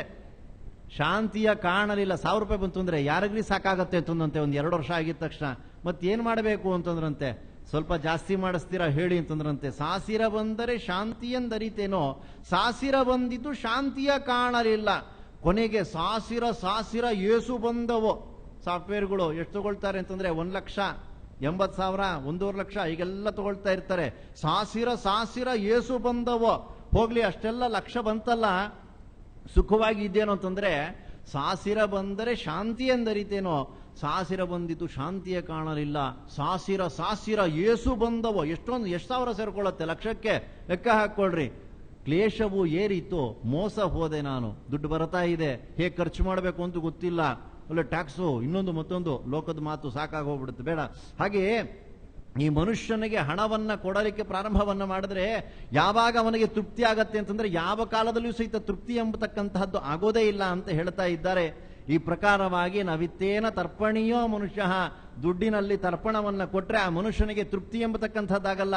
ಮತ್ತೆ ಯಾವಾಗ ಈ ಮನುಷ್ಯನಿಗೆ ತೃಪ್ತಿ ಆಗತ್ತೆ ಅಂತ ಹೇಳಿದ್ರೆ ಭೋಜನವನ್ನ ಮಾಡಿಸಿಬಿಟ್ರೆ ತೃಪ್ತಿ ಆಗಿಬಿಡ್ತಾನಂತೆ. ಎಷ್ಟು ತಿಂತಾನ್ರಿ ಅವನು, ಅಲ್ಲೇ ಹೆಚ್ಚಿಗೆ ತಿನ್ಲಿಕ್ಕೆ ಆಗೋದಿಲ್ಲ. ಈ ಪ್ರಕಾರವಾಗಿ ಭಗವಂತ ಅನ್ನನಾಮಕನಾಗಿ ಕರೆಸಿಕೊಂಡು ಪ್ರತಿಯೊಬ್ಬರಿಗೂ ಸಹಿತ ಅನ್ನವನ್ನ ಕೊಡತಕ್ಕಂತಹವನಾಗಿ ಆಗ್ತಾ ಇದ್ದಾನೆ. ಇದು ಕೇವಲ ಗೃಹಸ್ಥನಿಗೆ ಮಾತ್ರ ಇರತಕ್ಕಂತಹ ಒಂದು ಅವಸ್ಥೆ. ಅದಕ್ಕೋಸ್ಕರ ಧನ್ಯೋ ಗೃಹಸ್ಥಾಶ್ರಮಿ ಅಂತ ಹೇಳ್ತಾ ಇದ್ದಾರೆ. ಬ್ರಹ್ಮಚಾರಿಗಳಿಗೆ ಭೋಜನವನ್ನ ಮಾಡಿಸಬೇಕು, ಮತ್ತೆ ಇನ್ನೊಬ್ಬ ಗೃಹಸ್ಥರಿದ್ರೆ ಅವರಿಗೂ ಸಹಿತ ಭೋಜನವನ್ನ ಮಾಡಿಸಬೇಕು. ಸನ್ಯಾಸಿಗಳಿತ್ತು ಅಂದ್ರೆ ಅವರಿಗೂ ಸಹಿತ ಅನ್ನವನ್ನ ಹಾಕುವಂತಹವನಾಗಿ ಆಗಬೇಕು. ಅದಕ್ಕೋಸ್ಕರ ಯತಿಭಿಕ್ಷೆಯನ್ನ ಗೃಹಸ್ಥರೇ ಮಾಡಿಸ್ತಕ್ಕಂತಹವರಾಗಿ ಆಗುವಂತಹದ್ದು. ಇಷ್ಟೇ ಅಲ್ಲದಿರ ನರಕಾದಿ ಅನರ್ಥಗಳನ್ನ ಹೊಂದಿದ್ದರೂ ಸಹಿತ ಈ ಗೃಹಸ್ಥನೇನೆ ಅವನಿಗೆ ಅನ್ನವನ್ನ ಕೊಡುವಂತಹವನು. ಭೋಜನ ಎಲ್ಲ ಆದ ನಂತರದೊಳಗಡೆಗೆ ಸ್ವಲ್ಪ ಅನ್ನವನ್ನ, ಅಧಿಕಾರಿಗಳಾಗಿರ್ತಕ್ಕಂಥವ್ರು ಅನ್ನವನ್ನ ಕೈಯಲ್ಲಿ ಇಟ್ಟುಕೊಂಡು ಅಲ್ಲೇ ಉತ್ತರ ಪೋಷಣವನ್ನ ತೆಗೆದುಕೊಳ್ಳುತ್ತಾರೆ. ಅಮೃತೋಪಿ ಧಾನವಸಿ ಸ್ವಾಹ ಅಂತ ಹೇಳಿ, ರೌರವೇ ಅಪುಣ್ಯನೆರೆಯೇ ಪದ್ಮಾರ್ಬುದ ನಿವಾಸಿನಾಂ ಹಸ್ತಿನಾಂ ಉದಕಂ ದತ್ತಂ ಅಕ್ಷಯಂ ಉಪತಿಷ್ಠತು ಎಂಬುದಾಗಿ ಹೇಳ್ತಾ ಇದ್ದಾರೆ. ಅಂದ್ರೆ ಯಾವ ಕಲ್ಪಗಳಿಂದಲೂ ಸಹಿತ ನರಕದಲ್ಲಿ ಇರತಕ್ಕಂತಹ ವ್ಯಕ್ತಿಗಳಿಗೆ ಈ ಅನ್ನ ಎಂಬತಕ್ಕಂಥದ್ದು ಹೋಗಿ ಮುಟ್ಟಲಿ ಅಂತ ಹೇಳಿ ಪ್ರತಿನಿತ್ಯಲೂ ಸಹಿತ ಭೋಜನವಾದ ನಂತರದೊಳಗಡೆಗೆ ಅನ್ನವನ್ನ ಅವರಿಗೆ ಕೊಡುವಂತಹವರಾಗಿ ಆಗುತ್ತಾ ಇದ್ದಾರೆ. ಈ ಪ್ರಕಾರವಾಗಿ ಶಂತನು ಚಕ್ರವರ್ತಿಗಳಿಗೆ ಕೊಟ್ಟಿರತಕ್ಕಂತಹ ಒಂದು ಶ್ರಾದ್ದದ ಒಂದು ಫಲ ಎಂಬತಕ್ಕಂತಹದ್ದರಿಂದ ಅವರಿಗೆ ಎಂತಹ ಒಂದು ಸ್ಥಿತಿ ಬಂತು ಎಂಬುದಾಗಿ ಹೇಳಿದರೆ, ಸ್ವಇಚ್ಛಾ ಮರಣತ್ವ ಎಂಬತಕ್ಕಂತಹದ್ದು ಅವರಿಗೆ ಬರುತ್ತಾ ಇದೆ. ಆ ಸಂದರ್ಭದಲ್ಲಿ ಬಹಳ ಸಂತೋಷ ಎಂಬತಕ್ಕಂತಹದ್ದನ್ನ ಪಟ್ಟಿಬಿಟ್ಟಿದ್ದಾರಂತೆ. ಆಗ ನೀನು ಏನು ಕೇಳ್ತೀಯೋ ಕೇಳುಕೋ ಅಂತ ಹೇಳ್ತಿದ್ರೆ, ಏಕೆಂದ್ರೆ ನಿನ್ನಂತಹ ಸತ್ಪುತ್ರ ಎಂಬತಕ್ಕಂತಹ ಅವನನ್ನ ನಾನು ನೋಡ್ಲಿಲ್ಲ ಅಂತ ಹೇಳ್ತಾ ಇದ್ದಾರೆ. ಅಂತಹ ಉತ್ತಮವಾಗಿರತಕ್ಕಂತಹ ಕಾರ್ಯವನ್ನ ನೀನು ಮಾಡಿದ್ದೀಯಾ ಅಂತ ಹೇಳ್ತಾರೆ. ಸತ್ಪುತ್ರೇಣ ತ್ವಯಾ ಪುತ್ರ ಧರ್ಮಜ್ಞೇನ ವಿಪಶ್ಚಿತ, ಒಳ್ಳೆಯ ಶಾಸ್ತ್ರದ ವಿಷಯವನ್ನ ತಿಳಿಯತಕ್ಕಂತಹ ಅವನಾಗಿ ಆಗಿದ್ದೀಯ ನೀನು. ಆದ್ದರಿಂದ ನಿನ್ನನ್ನು ಪುತ್ರ ಎಂಬತಕ್ಕಂತಹ ಒಂದು ಹೆಸರಿನಿಂದ ನಾನು ಕರೆಯುವಂತಹವನಾಗಿ ಆಗ್ತಾ ಇದ್ದೀನಿ ಅಂತ ಹೇಳಿ ಬಹಳ ಅಭಿಮಾನ ಎಂಬತಕ್ಕಂತಹದ್ದನ್ನ ತೋರಿಸುವಂತಹವರಾಗಿ ಆಗ್ತಾ ಇದ್ದಾರೆ. ಪುತ್ರ ಎಂಬುದಾಗಿ ಹೇಳಿದ್ರೆ ಬರೀ ಶಬ್ದ ಅಲ್ಲ, ಅದಕ್ಕೊಂದು ಅವಸ್ಥೆ ಬರುತ್ತದೆ. ಯಾವುದು ಅಂತ ಹೇಳಿದ್ರೆ, ಪುನ್ನಾಮ ನರಕದಿಂದ ಯಾವ ವ್ಯಕ್ತಿ ತಾರಣವನ್ನ ಮಾಡ್ತಾ ಇದ್ದಾನೋ ಅಂತಹ ವ್ಯಕ್ತಿಗೆ ಪುತ್ರ ಪುತ್ರ ಅಂತ ಹೇಳಿ ಕರೆಯುವಂತಹವರಾಗಿ ಆಗ್ತಾ ಇದ್ದಾರೆ. ಇಂತಹ ಯಾವ ಪುತ್ರ ಎಂಬತಕ್ಕಂತಹ ವ್ಯಕ್ತಿ ಎಂತೆಂತಹ ಪಾಪಗಳನ್ನ ಕಳೀತಾ ಇದ್ದಾನೆ ಎಂಬಂತಹ ವಿಷಯವನ್ನ ವಾಮನ ಪುರಾಣದಲ್ಲಿ ವರ್ಣನೆಯನ್ನು ಮಾಡತಕ್ಕಂತಹವರಾಗಿ ಆಗ್ತಾ ಇದ್ದಾರೆ. ಪರದಾರಾಭಿಗಮನಂ ಪಾಪೀನಾಂ ಉಪಸೇವನಂ, ಆ ವ್ಯಕ್ತಿ ಏನಾದರೂ ಸಹಿತ ಅಚಾತುರ್ಯವನ್ನ ಮಾಡಿ ತನ್ನ ಜೀವನದೊಳಗಡೆಗೆ ಪರ ಸ್ತ್ರೀಯರನ್ನ ಏನಾದರೂ ಸಹಿತ ಅಪೇಕ್ಷೆಯನ್ನ ಪಟ್ಟುಬಿಟ್ಟಿದ್ದರೆ, ಪಾಪಿಗಳ ಒಂದು ಸೇವನೆಯನ್ನ ಮಾಡತಕ್ಕಂತಹವನಾಗಿತ್ತು ಅಂದ್ರೆ ಅವರ ಸೇವೆಯನ್ನ ಮಾಡತಕ್ಕಂತಹವನಾಗಿ ಆಗಿತ್ತು ಅಂತಂದ್ರೆ, ಸರ್ವ ಪ್ರಾಣಿಗಳ ವಿಷಯದಲ್ಲಿಯೂ ಸಹಿತ ಕ್ರೂರತ್ವವನ್ನು ತೋರಿಸತಕ್ಕಂತಹವನಾಗಿ ಆಗಿತ್ತು ಅಂತಂದ್ರೆ ಅದು ಮೊದಲನೆಯ ನರಕ ಅಂತ ಹೇಳ್ತಾ ಇದ್ದಾರೆ. ಒಟ್ಟು 15 ನರಕಗಳಿಂದ, ಅಂದ್ರೆ 15 ನರಕಗಳನ್ನ ತಾರಣವನ್ನ ಮಾಡತಕ್ಕಂತಹವನಾಗ್ತಾ ಇದ್ದಾನೆ. ಅಂದ್ರೆ ಅನೇಕ ಪ್ರಕಾರವಾಗಿರತಕ್ಕಂತಹ ಒಂದು ಪಾಪವನ್ನ ಮಾಡಿರ್ತಾನೆ, ಅದರಿಂದ ಆ ನರಕವನ್ನು ಹೊಂದುವಂತಹವನಾಗಿ ಆಗ್ತಾ ಇದ್ದಾನೆ. ಮಗನಾಗಿರತಕ್ಕಂತಹವನು ಮಾತ್ರ ಇಂತಹ ಮಹಾಪಾಪಗಳಿಂದ ಅವನ ತಂದೆಯನ್ನ ಉದ್ಧಾರ ಮಾಡಲಿಕ್ಕೆ ಸಾಧ್ಯವೇ ಹೊರತು ಶಿಷ್ಯನಾಗಿದ್ದರೂ ಸಹಿತ ಆಗಲ್ಲ ಅಂತ ಹೇಳ್ತಾ ಇದ್ದಾರೆ. ಏಕೆಂದ್ರೆ ಶಿಷ್ಯನ ಒಂದು ವಿಷಯವನ್ನ ಹಾಗೂ ಮಗನ ಒಂದು ವಿಷಯವನ್ನ ಎರಡನ್ನೂ ಸಹಿತ ಬ್ರಹ್ಮದೇವರು ವಿಶದವಾಗಿ ವರ್ಣನೆಯನ್ನು ಮಾಡತಕ್ಕಂತಹವರಾಗಿ ಆಗ್ತಾ ಇದ್ದಾರೆ. ಆ ಕಾರಣದಿಂದ ಇಲ್ಲಿ ಹೇಳ್ತಾ, ಪರದಾರಾಭಿಗಮನಂ ಪಾಪೀನಾಂ ಉಪಸೇವನಂ, ಪಾಪಿಗಳ ಸೇವೆಯನ್ನ ಮಾಡಿರ್ತಕ್ಕಂಥ ವ್ಯಕ್ತಿ ಆಗಿತ್ತು ಅಂತಂದ್ರೆ, ಅಥವಾ ಎಲ್ಲ ಪ್ರಾಣಿಗಳಲ್ಲಿಯೂ ಸಹಿತ ಕ್ರೂರ ಸ್ವಭಾವವನ್ನು ತೋರತಕ್ಕಂತಹ ಅವನು ಅನೇಕ ರೀತಿಯಾಗಿರತಕ್ಕಂಥ ಪ್ರಾಣಿಗಳನ್ನು ಸಾಕ್ತಾರೆ, ಅದಕ್ಕೆ ಹಿಂಸೆ ಎಂಬತಕ್ಕಂತಹದ್ದನ್ನ ಕೊಡುತ್ತಾರೆ. ಹಾಗೆ ಕೊಟ್ಟಿರತಕ್ಕಂತಹ ಸಂದರ್ಭದೊಳಗಡೆಗೆ ಏನು ಪಾಪ ಬರುತ್ತೋ ಅದಕ್ಕೆ ನರಕ ಎಂಬತಕ್ಕಂತಹದ್ದು ಪ್ರಾಪ್ತಿಯಾಗತ್ತಂತೆ. ಪ್ರಥಮಂ ನರಕಂ ಮತಂ, ಇದು ಮೊದಲನೆಯ ನರಕ ಅಂತ ಹೇಳ್ತಾ ಇದ್ದಾರೆ.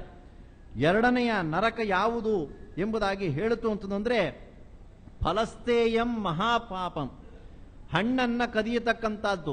ಫಲ ಎಂಬುದಾಗಿ ಹೇಳ್ತು ಅಂದ್ರೆ ಯಾರಿಗೋ ಒಂದು ಪುಣ್ಯ ಪ್ರಾಪ್ತಿ ಆಗ್ತಾ ಇರುತ್ತೆ, ಅದನ್ನೆಲ್ಲವನ್ನು ಸಹಿತ ಹಾಳು ಮಾಡತಕ್ಕಂತಹದ್ದು. ಬೇರೆಯವರಿಗೆ ಏನೋ ಒಂದು ಹಣ ಬರ್ತಾ ಇರುತ್ತೆ, ಅದನ್ನೆಲ್ಲ ನಾಶ ಮಾಡತಕ್ಕಂತಹದ್ದು. ಈ ರೀತಿಯಾಗಿರ್ತಕ್ಕಂಥ ಅನೇಕ ಪಾಪಗಳನ್ನ ಮಾಡಿರ್ತಕ್ಕಂತಹ ವ್ಯಕ್ತಿ ಫಲಹೀನಂ ತಥಾಟಕಂ, ಯಾರಿಗಾದರೂ ಸಹಿತ ನಿರರ್ಥಕವಾಗಿರತಕ್ಕಂತಹ ಒಂದು ರೀತಿಯಲ್ಲಿ ಸಂಚಾರವನ್ನ ಮಾಡತಕ್ಕಂತಹದ್ದು. ಏನಾದರೂ ಫಲ ಇತ್ತು ಅಂದ್ರೆ ಹೋಗಬೇಕು, ಇಲ್ಲ ಅಂತಂದ್ರೆ ಸುಮ್ಮನೆ ಎಲ್ಲೂ ಸಹಿತ ಹೋಗಬಾರದು ಅಂತ ಹೇಳ್ತಾ ಇದ್ದಾರೆ. ಬ್ರಾಹ್ಮಣ ಮನೆಗೆ ಬಂದಾಗ ಆ ಯಾವ ಕಾಟಕೋಪನಿಷತ್ತಿನಲ್ಲಿ ಹೇಳ್ತಾ ಇದ್ದಾರೆ, ಬ್ರಾಹ್ಮಣ ಏನಾದರೂ ಸಹಿತ ಮನೆಗೆ ಬಂದ ಸಂದರ್ಭದೊಳಗಡೆಗೆ ಎದ್ದು ನಿಂತುಕೊಂಡು ಗೌರವವನ್ನು ಕೊಟ್ಟು ಅರ್ಘ್ಯಪಾದ್ಯ ಆಚಮನಾದಿಗಳನ್ನೆಲ್ಲವನ್ನು ಸಹಿತ ಕೊಡಬೇಕು. ರಿಕ್ತಹಸ್ತೇನ ನನೇಯುಹೋ, ಅವನನ್ನ ಬರಿಗೈಯಲ್ಲಿ ಕಳಿಸಬಾರದು ಅಂತ ಹೇಳ್ತಾ ಇದ್ದಾರೆ. ಇಂತಹ ಒಂದು ಶಾಸ್ತ್ರವನ್ನ ಹೇಳಿರತಕ್ಕಂತಹದ್ದು ಆ ಬ್ರಾಹ್ಮಣನಿಗೆ ಇನ್ನೂ ಒಂದು ಉಪದೇಶವನ್ನ ಮಾಡ್ತಾ ಇದ್ದಾರೆ. ಸುಮ್ಮನೆ ಬೇರೆಯವ್ರ ಮನೆಗೆ ಹೋಗಬೇಡ ಅಂತ ಹೇಳ್ತಾ ಇದ್ದಾರೆ. ಏನಿಲ್ಲಿ ಬಂದಿದ್ದು ಅಂತ ಹೇಳಿ, ಇಲ್ಲ ಸುಮ್ಮನೆ ಬಂದೆ ಹಾಗೆ ಅಂತಂದ್ರೆ ಸುಮ್ಮನೆ ಎಲ್ಲೂ ಹೋಗಬಾರದು ಅಂತೇಳಿ ಮನೇಲಿ ಕುತ್ಕೊಂಡು ಪಾರಾಯಣ ಮಾಡ್ಬೇಕು ಅಷ್ಟೇನೆ, ಸಂಪ್ರದಾಯವೇ ಇಲ್ಲ, ಎಲ್ಲ ಬಿಟ್ಟು ಹೋಗುತ್ತಾ ಇದೆ. ಹಾಗೆ ಹೇಳ್ತಾ ಇದ್ದಾರೆ, ಫಲಹೀನಂ ತಥಾ, ಅಂದರೆ ಫಲಹೀನವಾಗಿರತಕ್ಕಂಥದ್ದು, ಯಾವುದೇ ರೀತಿಯಾಗಿರತಕ್ಕಂತಹ ಒಂದು ಉಪಕಾರವಿಲ್ಲದೆ ಇರತಕ್ಕಂತಹ ಒಂದು ತಿರುಗಾಟ ಎಂಬತಕ್ಕಂತಹದ್ದನ್ನು ಯಾವ ಕಾಲದಲ್ಲೂ ಸಹಿತ ಮಾಡಲಿಕ್ಕೆ ಹೋಗಬಾರದು ಅಂತ ಹೇಳ್ತಾ ಇದ್ದಾರೆ.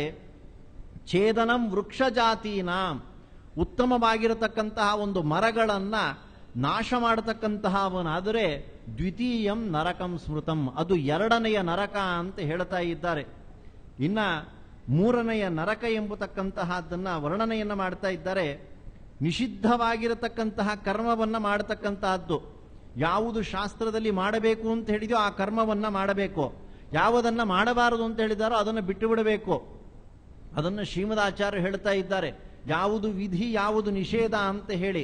ಸ್ಮರ್ತವ್ಯಂ ಸತತಂ ವಿಷ್ಣೋ ವಿಸ್ಮರ್ತವ್ಯೋ ನಜಾತ್ಯುಚಿತೋ ಏತೇ ವಿಧಿ ನಿಷೇಧಾಸ್ಯುಹು ಏತಯೋರೇವ ಕಿಂಕರಾಹ. ಭಗವಂತನನ್ನ ಸದಾಕಾಲದಲ್ಲಿ ಚಿಂತನೆಯನ್ನ ಮಾಡತಕ್ಕಂತಹದ್ದೇನೆ ವಿಧಿ ಅಂತ ಹೇಳ್ತಾ ಇದ್ದಾರೆ. ಭಗವಂತನನ್ನ ಮರೆಯತಕ್ಕಂತಹದ್ದೇನೆ ನಿಷೇಧ ಅಂತ ಹೇಳ್ತಾ ಇದ್ದಾರೆ. ಅಂದ್ರೆ ಭಗವಂತನನ್ನ ಯಾವ ಕಾಲದಲ್ಲೂ ಸಹಿತ ಮರೆಯಬಾರದು ಅಂತ ಹೇಳಿ ಅದರ ಉದ್ದೇಶ. ಇದರ ಜೊತೆಯಲ್ಲಿ ನಾವು ಮಾಡಿರ್ತಕ್ಕಂಥ ಅನೇಕ ರೀತಿಯಾಗಿರತಕ್ಕಂತಹ ವ್ರತಾನುಷ್ಠಾನಗಳೆಲ್ಲವೂ ಸಹಿತ ಏತಯೋರೇವ ಕಿಂಕರಾಹ, ಆ ಒಂದು ಸಾಧನೆಯಲ್ಲಿ ಸೇರತಕ್ಕಂತಹದ್ದಾಗಿ ಆಗುತ್ತಾ ಇದೆ. ಅಂದ್ರೆ ಭಗವಂತನನ್ನ ಸದಾಕಾಲದಲ್ಲಿ ಚಿಂತನೆಯನ್ನ ಮಾಡೋದೇನೆ ವಿಧಿ ಅಂತ ಹೇಳಿ ವರ್ಣನೆಯನ್ನ ಮಾಡ್ತಾ ಇದ್ದಾರೆ.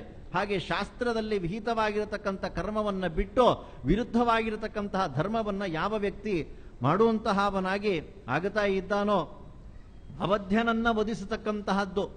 ಯಾವ ವ್ಯಕ್ತಿಯನ್ನ ಕೊಲ್ಲಬಾರದೋ ಅಂತಹ ವ್ಯಕ್ತಿಯನ್ನ ಕೊಲ್ಲತಕ್ಕಂತಹದ್ದು. ಮಹಾಭಾರತದಲ್ಲಿ ಭಾಗವತದಲ್ಲಿಯೂ ಸಹಿತ ಹೇಳ್ತಾ ಇದ್ದಾರೆ ಆ ವಿಷಯವನ್ನ. ಹತ್ವಾರ್ಹ ನಾತತಾಯಿನಃ ಅಂತ ಹೇಳ್ತಾ ಇದ್ದಾರೆ. ಅಶ್ವತ್ಥಾಮಾಚಾರ್ಯರನ್ನ ಹಿಡಿದುಕೊಂಡು ಬಂದುಬಿಟ್ಟಿದ್ದಾರೆ ಭೀಮಸೇನ ದೇವರು. ಏಕೆಂದ್ರೆ ಉಪಪಾಂಡವರೆಲ್ಲ ರಾತ್ರಿ ಮಲಗಿದ್ದಾರಂತೆ, ಅವರ ತಲೆಯನ್ನೆಲ್ಲ ಕತ್ತರಿಸಿ ಬಿಟ್ಟಿದ್ದಾರಂತೆ. ಮಾರನೇ ದಿವಸ ಬೆಳಗ್ಗೆ ಭೀಮಸೇನ ದೇವರು ಹೋಗಿ ಅಶ್ವತ್ಥಾಮಾಚಾರ್ಯರನ್ನ ಕರ್ಕೊಂಡು ಬಂದಿದ್ದಾರೆ. ಆ ಸಂದರ್ಭದಲ್ಲಿ ಕೃಷ್ಣ ಪರಮಾತ್ಮ ನಿಂತಿದ್ದಾನೆ, ಧರ್ಮರಾಜರು ಎಲ್ಲರೂ ಅಲ್ಲಿದ್ದಾರಂತೆ. ಆ ಸಂದರ್ಭದಲ್ಲಿ ಭೀಮಸೇನ ದೇವರು ಹೇಳುತ್ತಿದ್ದಾರೆ, ಹತ್ವಾರಹ ನಾತತಾಯಿನಾಹ, ಆತತಾಯಿಗಳನ್ನ ಸಂಹಾರ ಮಾಡಬೇಕು ಅಂತ ಹೇಳ್ತಾ ಇದ್ದಾರೆ.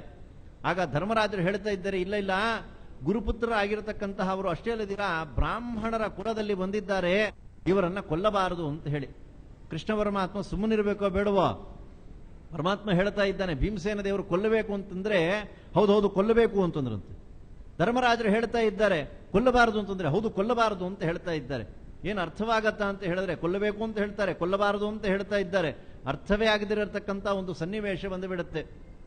ಆಗ ಅರ್ಥವನ್ನು ತಿಳಿಸ್ತಾ ಇದ್ದಾರೆ, ಅವನು ಬ್ರಾಹ್ಮಣನಾದ್ದರಿಂದ ಅವನನ್ನ ಕೊಲ್ಲಬಾರದು, ಆದರೆ ಅವನನ್ನು ಕೊಲ್ಲಬೇಕು. ಹೇಗೆ ಕೊಲ್ಲಬೇಕು ಅಂತಂದ್ರೆ ದೇಹಗತವಾಗಿರ್ತಕ್ಕಂಥ ಶಿಕ್ಷೆಯನ್ನು ಕೊಡ್ಲಿಕ್ಕೆ ಹೋಗಬಾರದು. ಅವನು ಏನೋ ಒಂದು ಕೆಲಸವನ್ನು, ಅಂದ್ರೆ ಬ್ರಾಹ್ಮಣ ಏನಾದ್ರೂ ಅತೀ ಪಾಪವನ್ನ ಮಾಡಿಬಿಟ್ಟಿದ್ರೆ ಅವನನ್ನ ಕೆಲಸದಿಂದ ತೆಗೆದು ಬಿಡಬೇಕಂತೆ. ಅವನಿಗೆ ಏನೋ ಒಂದು ಉಪಜೀವನವನ್ನ ಮಾಡಿಕೊಂಡಿತ್ತು ಅಂದ್ರೆ ಆ ಒಂದು ಉಪಜೀವನವನ್ನು ಮಾಡಿರತಕ್ಕಂತಹ ಕೆಲಸವನ್ನು ಸಹಿತ ಬರದಿರೇ ಇರತಕ್ಕಂಥ ರೀತಿಯಲ್ಲಿ ಮಾಡಿಬಿಡಬೇಕಂತೆ. ಅಥವಾ ದೇಶಭ್ರಷ್ಟನನ್ನಾಗಿ ಮಾಡತಕ್ಕಂತಹವನಾಗಿ ಆಗಬೇಕು. ಅವನನ್ನು ಎಂದಿಗೂ ಸಹಿತ ದೇಹಗತವಾಗಿ ಶಿಕ್ಷೆಯನ್ನು ಕೊಡಬಾರದು ಅಂತ ಹೇಳ್ತಾ ಇದ್ದಾರೆ. ಹಾಗೆ ಯಾರಿಗೆ ಶಿಕ್ಷೆಯನ್ನು ಕೊಡಬಾರದೋ ಅಂತಹವರಿಗೆಲ್ಲರಿಗೂ ಸಹಿತ ಶಿಕ್ಷೆಯನ್ನು ಕೊಡತಕ್ಕಂತಹವನಾದರೆ ಅದು ಒಂದು ಮಹಾಪಾಪ ಅಂತ ಹೇಳ್ತಾ ಇದ್ದಾರೆ. ಮತ್ತೆ ಬಾಂಧವರೊಡನೆ ವಿಶೇಷವಾಗಿ ವಿವಾದವನ್ನ ಮಾಡತಕ್ಕಂತಹ ವ್ಯಕ್ತಿಗಳು, ಇದು ಮೂರನೆಯ ಒಂದು ಪಾಪ, ನರಕ ಅಂತ ಹೇಳ್ತಾ ಇದ್ದಾರೆ. ನಾಲ್ಕನೆಯ ನರಕವನ್ನ ಹೇಳ್ತಾ ಇದ್ದಾರೆ, ಭಯದಂ ಸರ್ವಸತ್ವಾನ, ಯೋಗ್ಯರಾಗಿರತಕ್ಕಂಥ ವ್ಯಕ್ತಿಗಳಿಗೆ ಸುಮ್ಮನೆ ಹೆದರಿಸ್ತಕ್ಕಂತಹದ್ದು. ಸಣ್ಣ ಮಕ್ಕಳಿಗೆ ತುಂಬಾ ಮಾಡ್ತಾ ಇರ್ತಾರೆ ಅಲ್ಲೇ, ಸಣ್ಣ ಮಕ್ಕಳಿಗೆ ಮಾಡಿದ್ರೆ ಪರವಾಗಿಲ್ಲ, ದೊಡ್ಡವರಿಗೆ ಏನಾದರೂ ಸಹಿತ ಅಂತಹದ್ದನ್ನ ಮಾಡ್ಲಿಕ್ಕೆ ಹೋಯ್ತು ಅಂತಂದ್ರೆ ಪಾಪ ಎಂಬತಕ್ಕಂತಹದ್ದು ಬರತಾ ಇದೆಯಂತೆ. ಧರ್ಮವನ್ನ ಬಿಟ್ಟಿರತಕ್ಕಂತಹ ವ್ಯಕ್ತಿಗಳು, ಇಂತಹವರಿಗೆ ಆಗುವಂತಹ ನರಕ ನಾಲ್ಕನೆಯ ನರಕ ಅಂತ ಹೇಳ್ತಾ ಇದ್ದಾರೆ. ಮಾರಣಂ ಮಿತ್ರ ಕೌಟಿಲ್ಯಂ, ಇಬ್ಬರು ಸ್ನೇಹಿತರಿತ್ತು ಅಂತಂದ್ರೆ ಅವರ ಮಧ್ಯದೊಳಗಡೆಗೆ ಏನಾದರೂ ಒಂದು ದುಷ್ಟ ವಿಷಯವನ್ನು ಹೇಳಿಬಿಟ್ಟು ಅವರ ಸ್ನೇಹವನ್ನ ಹಾಳು ಮಾಡತಕ್ಕಂತಹ ವ್ಯಕ್ತಿಗಳು ಸಹಿತ ನರಕಕ್ಕೆ ಹೋಗ್ತಾ ಇದ್ದಾರಂತೆ. ಮತ್ತೊಬ್ಬರನ್ನ ಕೊಲ್ಲತಕ್ಕಂತಹ ಅವರು, ತಥಾ ಅನೃತ ಭಾಷಣ, ಎಲ್ಲ ಕಾಲದಲ್ಲಿಯೂ ಸಹಿತ ಸುಳ್ಳನ್ನ ಹೇಳತಕ್ಕಂತಹದ್ದು. ಯಾಕೆ ಹೊತ್ತಾಗ ಬಂದೆ, ಸುಳ್ಳು ಹೇಳುವಂತಹದ್ದು. ಯಾಕೆ ಹೀಗೆ ಮಾಡಿದೆ, ಅದಕ್ಕೊಂದು ಸುಳ್ಳು. ಮಾತೆತ್ತಿದ್ರೆ ಸುಳ್ಳನ್ನು ಹೇಳತಕ್ಕಂಥ ವ್ಯಕ್ತಿಗಳು ಸಹಿತ ನರಕಕ್ಕೆ ಹೋಗಿ ಬೀಳುತ್ತಾ ಇದ್ದಾರೆ. ಅದಾದ ನಂತರದೊಳಗಡೆಗೆ ಸ್ವಾದವಾಗಿರತಕ್ಕಂತಹ ಒಂದು ಪದಾರ್ಥವನ್ನ ಒಬ್ಬನೇ ತಿನ್ನತಕ್ಕಂಥವನು, ಒಳ್ಳೆಯ ಒಂದು ಪದಾರ್ಥ ಇತ್ತು ಅಂದರೆ ಅದನ್ನು 4 ಜನಕ್ಕೆ ಕೊಟ್ಟು ತಿನ್ನಬೇಕು ಅಂತ ಹೇಳ್ತಾ ಇದ್ದಾರೆ. ಹಾಗೆ ಒಬ್ಬನೇ ಒಂದು ಪದಾರ್ಥವನ್ನು, ಯೋಗ್ಯವಾಗಿರತಕ್ಕಂಥ ಪದಾರ್ಥವನ್ನು ತಿಂದುಬಿಟ್ಟು ಮನುಷ್ಯನನ್ನು ಅಪಹರಿಸ್ತಕ್ಕಂತಹ ಕಾರ್ಯವನ್ನು ಯಾರು ಮಾಡ್ತಾ ಇದ್ದಾನೋ ಅದೊಂದು ಪಾಪ, ಅದು 5ನೆಯ ನರಕ ಅಂತ ಹೇಳ್ತಾ ಇದ್ದಾರೆ. ಬೇರೆಯವರ ಕ್ಲೇಶವನ್ನು ನೋಡಿ ಸಂತೋಷವನ್ನು ಪಡತಕ್ಕಂತಹದ್ದು, ದುರ್ಮನಸಿ ತದೇವ ಶೋಭನಂ ಸ್ಯಾತ್. ಕೆಟ್ಟವರಿಗೇನು ಅಂತಂದ್ರೆ ಬೇರೆಯವರಿಗೆ ಹಿಂಸೆಯನ್ನು ಕೊಡ್ತಕ್ಕಂಥದ್ದು, ಹಿಂಸೆಯಲ್ಲಿತ್ತು ಅಂದರೆ ಅದನ್ನು ನೋಡಿ ಸಂತೋಷ ಪಡ್ತಕ್ಕಂಥದ್ದನ್ನೇ ಅವರಿಗೆ ಆನಂದವಂತ. ಇಂತಹ ಕಾರ್ಯವನ್ನು ಯಾರು ಮಾಡ್ತಾ ಇದ್ದಾರೋ ಅವರು ಸಹಿತ ನರಕಕ್ಕೆ ಹೋಗಿ ಬೀಳ್ತಾ ಇದ್ದಾರೆ. ಯೋಗ್ಯವಾಗಿರತಕ್ಕಂಥ ರೀತಿಯಲ್ಲಿ ಇಂದ್ರಿಯ ನಿಗ್ರಹವನ್ನು ಮಾಡೋದಿಲ್ಲ, ಬೇರೆ ಬೇರೆ ರೀತಿ ಒಳಗಡೆಗೆ ಇಂದ್ರಿಯ ನಿಗ್ರಹವನ್ನು ಮಾಡತಕ್ಕಂತಹ ವ್ಯಕ್ತಿಗಳು ಸಹಿತ ನರಕಕ್ಕೆ ಬೀಳ್ತಾ ಇದ್ದಾರೆ. ಅದು 6ನೆಯ ನರಕ ಅಂತ ಹೇಳ್ತಾ ಇದ್ದಾರೆ. ರಾಜಭಾಗವನ್ನು ಅಪಹರಿಸಿಬಿಡ್ತಕ್ಕಂತಹದ್ದು, ಕೊಡುವಂತಹ ಪದಾರ್ಥವನ್ನು ಕೊಡದೇ ಇರತಕ್ಕಂತಹದ್ದು, ರಾಜಪತ್ನಿಯನ್ನು ಉಪಭೋಗವನ್ನು ಮಾಡತಕ್ಕಂತಹ ಅವನು, ರಾಜನಿಗೆ ಅಹಿತಕರವಾಗಿರತಕ್ಕಂತಹ ಕಾರ್ಯವನ್ನ ಮಾಡುವಂತಹ ವ್ಯಕ್ತಿಗಳಿಗೂ ನರಕಕ್ಕೆ ಬೀಳ್ತಾ ಇದ್ದರೆ ಅದು 7ನೆಯ ನರಕ ಅಂತೆ. ಶಾಸ್ತ್ರವನ್ನ ಬಿಟ್ಟು ಬಿಡತಕ್ಕಂತಹದ್ದು, ಧರ್ಮವನ್ನ ನಾಶ ಮಾಡತಕ್ಕಂತಹದ್ದು. ಹೀಗಿದೆಯಲ್ಲ ಧರ್ಮಶಾಸ್ತ್ರ ಅಂತ ಹೇಳಿದ್ರೆ, ಇದು ಹೀಗಲ್ಲ, ನಾನು ಹೇಳಿದ್ದೆ ನೀವು ಕೇಳಿ ಅಂತ ಹೇಳತಕ್ಕಂತಹದ್ದು. ಒಂದು ಕಾಲ ಇತ್ತು, ಧರ್ಮ ಸಿಂಧು, ನಿರ್ಣಯ ಸಿಂಧು ಇತ್ಯಾದಿಗಳನ್ನು ಧರ್ಮಶಾಸ್ತ್ರವನ್ನು ನೋಡಿ ವಿಷಯವನ್ನು ತಿಳಿಸ್ತಕ್ಕಂಥದ್ದು.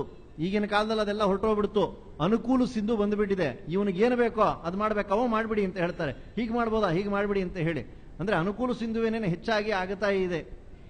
ಇದೊಂದು ರೀತಿಯಾಗಿರತಕ್ಕಂತಹ ಒಂದು ನರಕ. ವಿಷಯ ಚಾಪಲ್ಯವನ್ನು ಬಿಡದಿರತಕ್ಕಂಥ ಅವನು, ಹೆಚ್ಚಿಗೆ ಎಂಜಲು ಮಾಡತಕ್ಕಂಥ ಅವನು, ಎಂಜಲನ್ನ ಬೆರೆಸ್ತಕ್ಕಂತಹ ವ್ಯಕ್ತಿ, ಸಾಂಕರ್ಯವನ್ನು ಮಾಡತಕ್ಕಂತಹ ವ್ಯಕ್ತಿ, ಅವನು 8ನೆಯ ನರಕವನ್ನು ಹೊಂದುತ್ತಾ ಇದ್ದಾನೆ. ಅನಂತರದಲ್ಲಿ ಬ್ರಾಹ್ಮಣರು ವೇದವನ್ನ ಮರೆಯತಕ್ಕಂತಹದ್ದು, ದೊಡ್ಡವರು ಹೇಳಿಕೊಟ್ಟಿರ್ತಾರೆ, ಅದನ್ನೆಲ್ಲ ಮರೆತು ಬಿಡತಕ್ಕಂತಹದ್ದು. ಆ ಕಾರ್ಯವನ್ನ ಯಾವ ವ್ಯಕ್ತಿ ಮಾಡ್ತಾ ಇದ್ದಾನೋ ಬ್ರಾಹ್ಮಣರನ್ನು ನಿಂದನೆಯನ್ನು ಮಾಡತಕ್ಕಂತಹ ಅವನು 9ನೆಯ ನರಕ ಎಂಬತಕ್ಕಂತಹದ್ದನ್ನು ಹೊಂದುತ್ತಾ ಇದ್ದಾನೆ. ಶಿಷ್ಟಾಚಾರವನ್ನು ನಾಶ ಮಾಡತಕ್ಕಂತಹದ್ದು, ಇಂದಿನ ಕಾಲದಿಂದ ಬಂದಿರತಕ್ಕಂಥ ಒಂದು ಸಂಪ್ರದಾಯಗಳೆಲ್ಲ ಇರುತ್ತೆ, ಆ ಸಂಪ್ರದಾಯಕ್ಕೆಲ್ಲ ವಿರುದ್ಧವಾಗಿ ಮಾತನಾಡತಕ್ಕಂಥದ್ದು. ಇದಕ್ಕೆಲ್ಲ ಪ್ರಮಾಣ ಇದೆ, ಅದಕ್ಕೆಲ್ಲ ಪ್ರಮಾಣ ಇದೆ ಅಂತ ಹೇಳೆಲ್ಲ ಹುಡುಕ್ತಾ ಇದ್ದಾರೆ.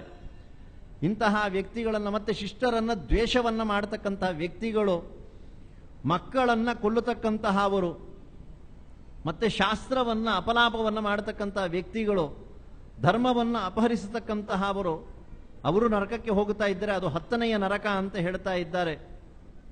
ವೇದಾಧ್ಯಯನವನ್ನ ಮಾಡಿ ಅದನ್ನು ಮತ್ತೆ ನಾಶವನ್ನ ಮಾಡತಕ್ಕಂಥವರು, ರಾಜನೀತಿಗೆ ವಿರುದ್ಧವಾಗಿ ಮಾತನಾಡುವಂತಹ ಅವರು, ಶಾಸ್ತ್ರ ಪ್ರಯೋಗಕ್ಕೆ ತೊಂದರೆಯನ್ನು ತರತಕ್ಕಂತಹ ಅವರು, ಒಂದಕ್ಕಿಂತಹ ವ್ಯಾಖ್ಯಾನ ಇಂತಹ ರೀತಿಯಲ್ಲಿ ಅರ್ಥ ಇದೆ ಅಂತ ಹೇಳಿದ್ರೆ ಅದನ್ನು ವ್ಯಾಖ್ಯಾನವನ್ನ ಮಾಡತಕ್ಕಂತಹದ್ದು, ಅದು ಸಹಿತ 11ನೆಯ ನರಕ ಅಂತ ಹೇಳ್ತಾ ಇದ್ದಾರೆ. ಸತ್ಸು ನಿಂದಾಹ ಸದಾಚಾರವನ್ನು ಮಾಡತಕ್ಕಂಥ ವ್ಯಕ್ತಿಗಳನ್ನ, ಯೋಗ್ಯರನ್ನ ನಿಂದನೆಯನ್ನ ಮಾಡತಕ್ಕಂತಹದ್ದು 11ನೆಯ ನರಕ. 12ನೆಯ ನರಕ ಅಂತ ಹೇಳ್ತಾ ಇದ್ದಾರೆ. ಆನಂತರದಲ್ಲಿ ಮೋಕ್ಷಾಧಿಕಾರಿಗಳನ್ನ, ಮೋಕ್ಷೋಪಾಯವನ್ನ ನಾಶವನ್ನ ಮಾಡತಕ್ಕಂತಹ ವ್ಯಕ್ತಿಗಳು, ಕೆಟ್ಟದಾಗಿರ್ತಕ್ಕಂಥ ರೀತಿಯಲ್ಲಿ ತೀರ್ಪನ್ನ ಕೊಡತಕ್ಕಂತಹದ್ದು 13ನೆಯ ನರಕ ಅಂತೆ. ಧರ್ಮದಿಂದ ಏನು ವಿಶೇಷವಾಗಿ ಅವರು ಅನುಷ್ಠಾನವನ್ನು ಮಾಡ್ತಾ ಇದ್ದಾರೋ ಅದನ್ನು ಸಹಿತ ಹಾಳು ಮಾಡತಕ್ಕಂತಹದ್ದು, ಶಾಸ್ತ್ರ ನಿಷಿದ್ಧವಾಗಿರತಕ್ಕಂಥ ಸೇವೆಯನ್ನ ಮಾಡ್ತಾ ವಸ್ತುಗಳನ್ನೆಲ್ಲ ಅಗ್ನಿಯಲ್ಲಿ ಹಾಕತಕ್ಕಂತಹದ್ದು, ಅಥವಾ ಬೇರೆಯವರಿಗೆ ಅಗ್ನಿಯನ್ನು ಹಾಕುವಂತಹದ್ದು, ಮನೆಗೆಲ್ಲ ಅಗ್ನಿಯನ್ನು ಹಾಕತಕ್ಕಂತಹದ್ದು, ಇದು 14ನೆಯ ನರಕ ಅಂತ ಹೇಳ್ತಾ ಇದ್ದಾರೆ. ಅಜ್ಞಾನಿಗಳ ಜೊತೆ ಒಳಗಡೆ ಸಹವಾಸವನ್ನ ಮಾಡತಕ್ಕಂತಹದ್ದು, ಅಶುಚಿಯಾಗಿರತಕ್ಕಂಥ ಒಂದು ಸ್ವಭಾವ, ಅಸತ್ಯ ವಚನಗಳನ್ನು ಹೇಳುವಂತಹದ್ದು, ಅದು 15ನೆಯ ನರಕ ಅಂತ ಹೇಳ್ತಾ ಇದ್ದಾರೆ. ಹೀಗೆಲ್ಲ ಅನೇಕ ರೀತಿಯಾಗಿರತಕ್ಕಂಥ ಪಾಪವನ್ನ ಆ ವ್ಯಕ್ತಿ ಮಾಡ್ತಾನೆ. ಈ ಪ್ರಕಾರವಾಗಿರತಕ್ಕಂತಹ ಒಂದು ಪಾಪಗಳನ್ನೆಲ್ಲ ಮಗನಾಗಿರತಕ್ಕಂತಹ ಅವನು ತೆಗೀತಾನಂತೆ. ಶಿಷ್ಯ ಇದ್ದಾನಲ್ಲ, ಅವನು ಯಾವುದನ್ನು ತೆಗೆಯಬಹುದು ಉಂಟಂತ ಹೇಳಿದ್ರೆ ಅದಕ್ಕೆ ವರ್ಣನೆಯನ್ನು ಮಾಡ್ತಾ ಇದ್ದಾರೆ. ಪುನ್ನಾಮ ನರಕಂ ಘೋರಂ ವಿನಾಶಯತಿ ಸರ್ವತಃ. ಮಗನಾಗಿರ್ತಕ್ಕಂಥವನು ಈ 15 ಪ್ರಕಾರವಾಗಿರ್ತಕ್ಕಂಥ ನರಕವನ್ನ ತಾರಣವನ್ನ ಮಾಡ್ತಾ ಇದ್ದೇನೆ, ಆದ್ದರಿಂದ ಅವನಿಗೆ ಪುತ್ರ ಪುತ್ರ ಎಂಬತಕ್ಕಂಥ ಹೆಸರಿನಿಂದ ಕರೀತಾ ಇದ್ದಾರೆ. ಇದಾದ ನಂತರದೊಳಗಡೆಗೆ ಅತಃಪರಂ ಪ್ರವಕ್ಷ್ಯಾಮಿ ಶೇಷ ಪಾಪಸ್ಯ ಲಕ್ಷಣಂ, ಉಳಿದಿರತಕ್ಕಂಥ ಪಾಪವನ್ನು ತಿಳಿಸ್ತಾ ಇದ್ದಾರೆ. ಏಕೆಂದ್ರೆ ಶಿಷ್ಯನಾಗಿರತಕ್ಕಂತಹವನು ಯಾವ ಪಾಪವನ್ನ ಕಳೆಯಬಹುದು ಎಂಬುದಾಗಿಯೂ ಸಹಿತ ತಿಳಿಸುತ್ತಾ ಇದ್ದಾರೆ. ಒಂದು 2 ನಿಮಿಷ ಆಗತ್ತದೋ ಅದನ್ನು ಹೇಳಿ ನಾನು ಉಪರಮ ಎಂಬತಕ್ಕಂಥದ್ದನ್ನು ಹೊಂದುತ್ತಾ ಇದ್ದೀನಿ. ದೇವತೆಗಳು, ಋಷಿಗಳು, ಸರ್ವಭೂತಗಳಲ್ಲಿ ಅಶ್ರದ್ಧೆ ಎಂಬತಕ್ಕಂತಹದ್ದನ್ನು ಮಾಡಿರ್ತಕ್ಕಂತಹ ವ್ಯಕ್ತಿ ಗುರುವಿನ ವಿಷಯದೊಳಗಡೆಗೆ ದೋಷಾರೋಪಣೆಯನ್ನು ಮಾಡತಕ್ಕಂಥದ್ದು ಇದ್ರೆ ಯಥಾರ್ಥವಾಗಿ ಹೇಳಬೇಕು, ಇಲ್ದಿರೇ ಇತ್ತು ಅಂದರೆ ಅಯಥಾರ್ಥವಾಗಿರ್ತಕ್ಕಂಥ ವಿಷಯವನ್ನು ಹೇಳಲಿಕ್ಕೆ ಹೋಗಬಾರದು. ಅಗಮ್ಯ ಗಮನವನ್ನು ಮಾಡತಕ್ಕಂಥ ವ್ಯಕ್ತಿಗಳು ಅದೆಲ್ಲವೂ ಸಹಿತ ಮಹಾಪಾಪ ಅಂತ ಹೇಳ್ತಾ ಇದ್ದಾರೆ. ತುಪ್ಪ ಮೊದಲಾಗಿರತಕ್ಕಂತಹ ಪದಾರ್ಥಗಳನ್ನು ಮಾರತಕ್ಕಂತಹ ವ್ಯಕ್ತಿ ದುಷ್ಟರಿಂದ ಪರಿಗ್ರಹವನ್ನ ಮಾಡತಕ್ಕಂತಹದ್ದು. ಯಾರಾದ್ರೂ ದಕ್ಷಿಣ ಕೊಡ್ತು ಅಂದ್ರೆ ಮೊದಲು ತಗೊಂಡ್ಬಿಡ್ತಾರೆ. ದಾಸರು ಹೇಳ್ತಾ ಇದ್ದಾರೆ, ದಾನಕ್ಕೆಂದು ಬಲು ಹೆದರಿದವರಾಗಿ ರಾಗಿ ತಂದೀರಾ, ಭಿಕ್ಷಕ್ಕೆ ರಾಗಿ ತಂದೀರಾ. ಹಾಗೆ ಮಾತ್ಸರ್ಯವನ್ನ ಮಾಡಿರತಕ್ಕಂತಹ ದೋಷ, ಕೆಟ್ಟದಾಗಿರತಕ್ಕಂತಹ ಮಾತು, ಕಠಿಣವಾಗಿರತಕ್ಕಂತಹ ಪ್ರವೃತ್ತಿ, ದಾರುಣವಾಗಿರತಕ್ಕಂತಹ ನಿರ್ದಯತ್ವ, ಅಧರ್ಮವನ್ನ ಮಾಡತಕ್ಕಂತಹದ್ದು, ಇಂತಹ ಯಾವ ಸಣ್ಣ ಪುಟ್ಟದಾಗಿರತಕ್ಕಂಥ ಪಾಪಗಳನ್ನೆಲ್ಲವನ್ನು ಸಹಿತ ಶಿಷ್ಯನಾಗಿರ್ತಕ್ಕಂತಹವನು ತೆಗೆಯಬಹುದೇ ಹೊರತುನೋ ಮಗ ಮಾಡತಕ್ಕಂಥ ಕಾರ್ಯವನ್ನು ಶಿಷ್ಯ ಮಾಡಲಿಕ್ಕೆ ಆಗೋದಿಲ್ಲ ಅಂತ ಹೇಳ್ತಾ ಇದ್ದಾರೆ.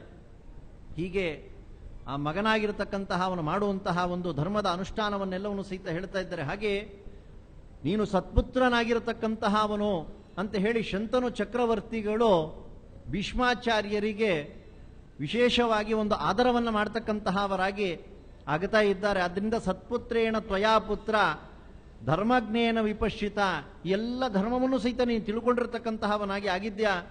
ಆದ್ದರಿಂದ ನಾನು ನಿನಗೆ ಸತ್ಪುತ್ರ ಎಂಬತಕ್ಕಂತಹದ್ದು ಒಂದು ಪದವನ್ನ ಹಾಕ್ತಾ ಇದ್ದೀನಿ ಅಂತ ಹೇಳ್ತಾ ಇದ್ದಾರೆ. ಇಲ್ಲಾಂದ್ರೆ ಏನಾಗ್ತಾನೆ ಅಂತಂದ್ರೆ ತನಯ ಆಗತಾನೆ.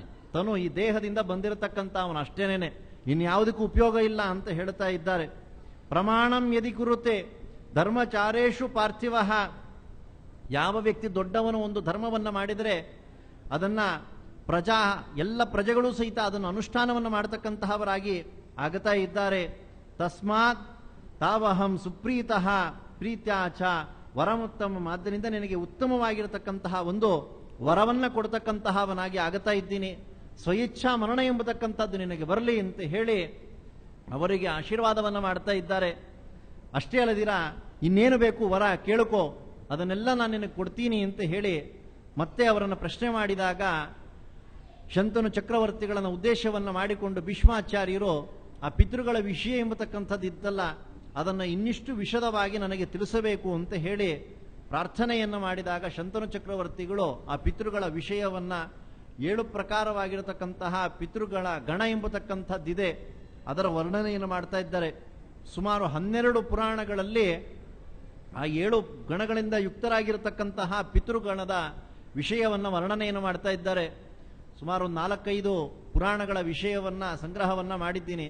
ಅದನ್ನು ನಾಳಿನ ದಿವಸದಲ್ಲಿ ಚಿಂತನೆಯನ್ನು ಮಾಡೋಣ ಅಂತ ಹೇಳಿ ಮುಗಿಸ್ತಾ ಇದ್ದೀನಿ. ಸುರಗಣ ಪರಿವಾರ ಶೋಭಮಾನೋ ರುಹಾರ ಕರಿಕರ ಸಮಹಸ್ತ ಕಾಂಚನೋದ್ದೀಪ್ತ ವಸ್ತ್ರ ಶುಭಜನಕೃತ ಗಾನ ಶೇಷಭೋಗೇ ಶಯಾನ ಪ್ರಭುರಯಂ ಅವಿನಾಶ ಪ್ರಿಯತಾಂ ಇಂದಿರೇಶ. ಶ್ರೀಕೃಷ್ಣಾರ್ಪಣಮಸ್ತು. ಶ್ರಾದ್ದದ ವಿಚಾರವಾಗಿ ಅನೇಕ ವಿಚಾರಗಳನ್ನು ತಿಳಿಸಿಕೊಟ್ಟಿದ್ದಾರೆ. ಅವರಿಗೆ ಪರ್ಯಾಯ ಶ್ರೀ ಸೌದೆ ವಾದಿರಾಜ ಮಠದ ಪರವಾಗಿ ಅನಂತ ಧನ್ಯವಾದ ಹೇಳುತ್ತಾ, ಶ್ರೋತೃಂದಕ್ಕೂ ಧನ್ಯವಾದ ಹೇಳುತ್ತಾ ಇವತ್ತಿನ ಧಾರ್ಮಿಕ ಪ್ರವಚನ ಕಾರ್ಯಕ್ರಮಕ್ಕೆ ಮಂಗಲವನ್ನು ಹೇಳ್ತೇವೆ. ಶ್ರೀಕೃಷ್ಣಾರ್ಪಣಮಸ್ತು. ಇನ್ನು ಮುಂದೆ ಎಂದಿನಂತೆ ಹರಿಕಥಾ ಕಾರ್ಯಕ್ರಮ ಶೇಷದಾಸರಿಂದ.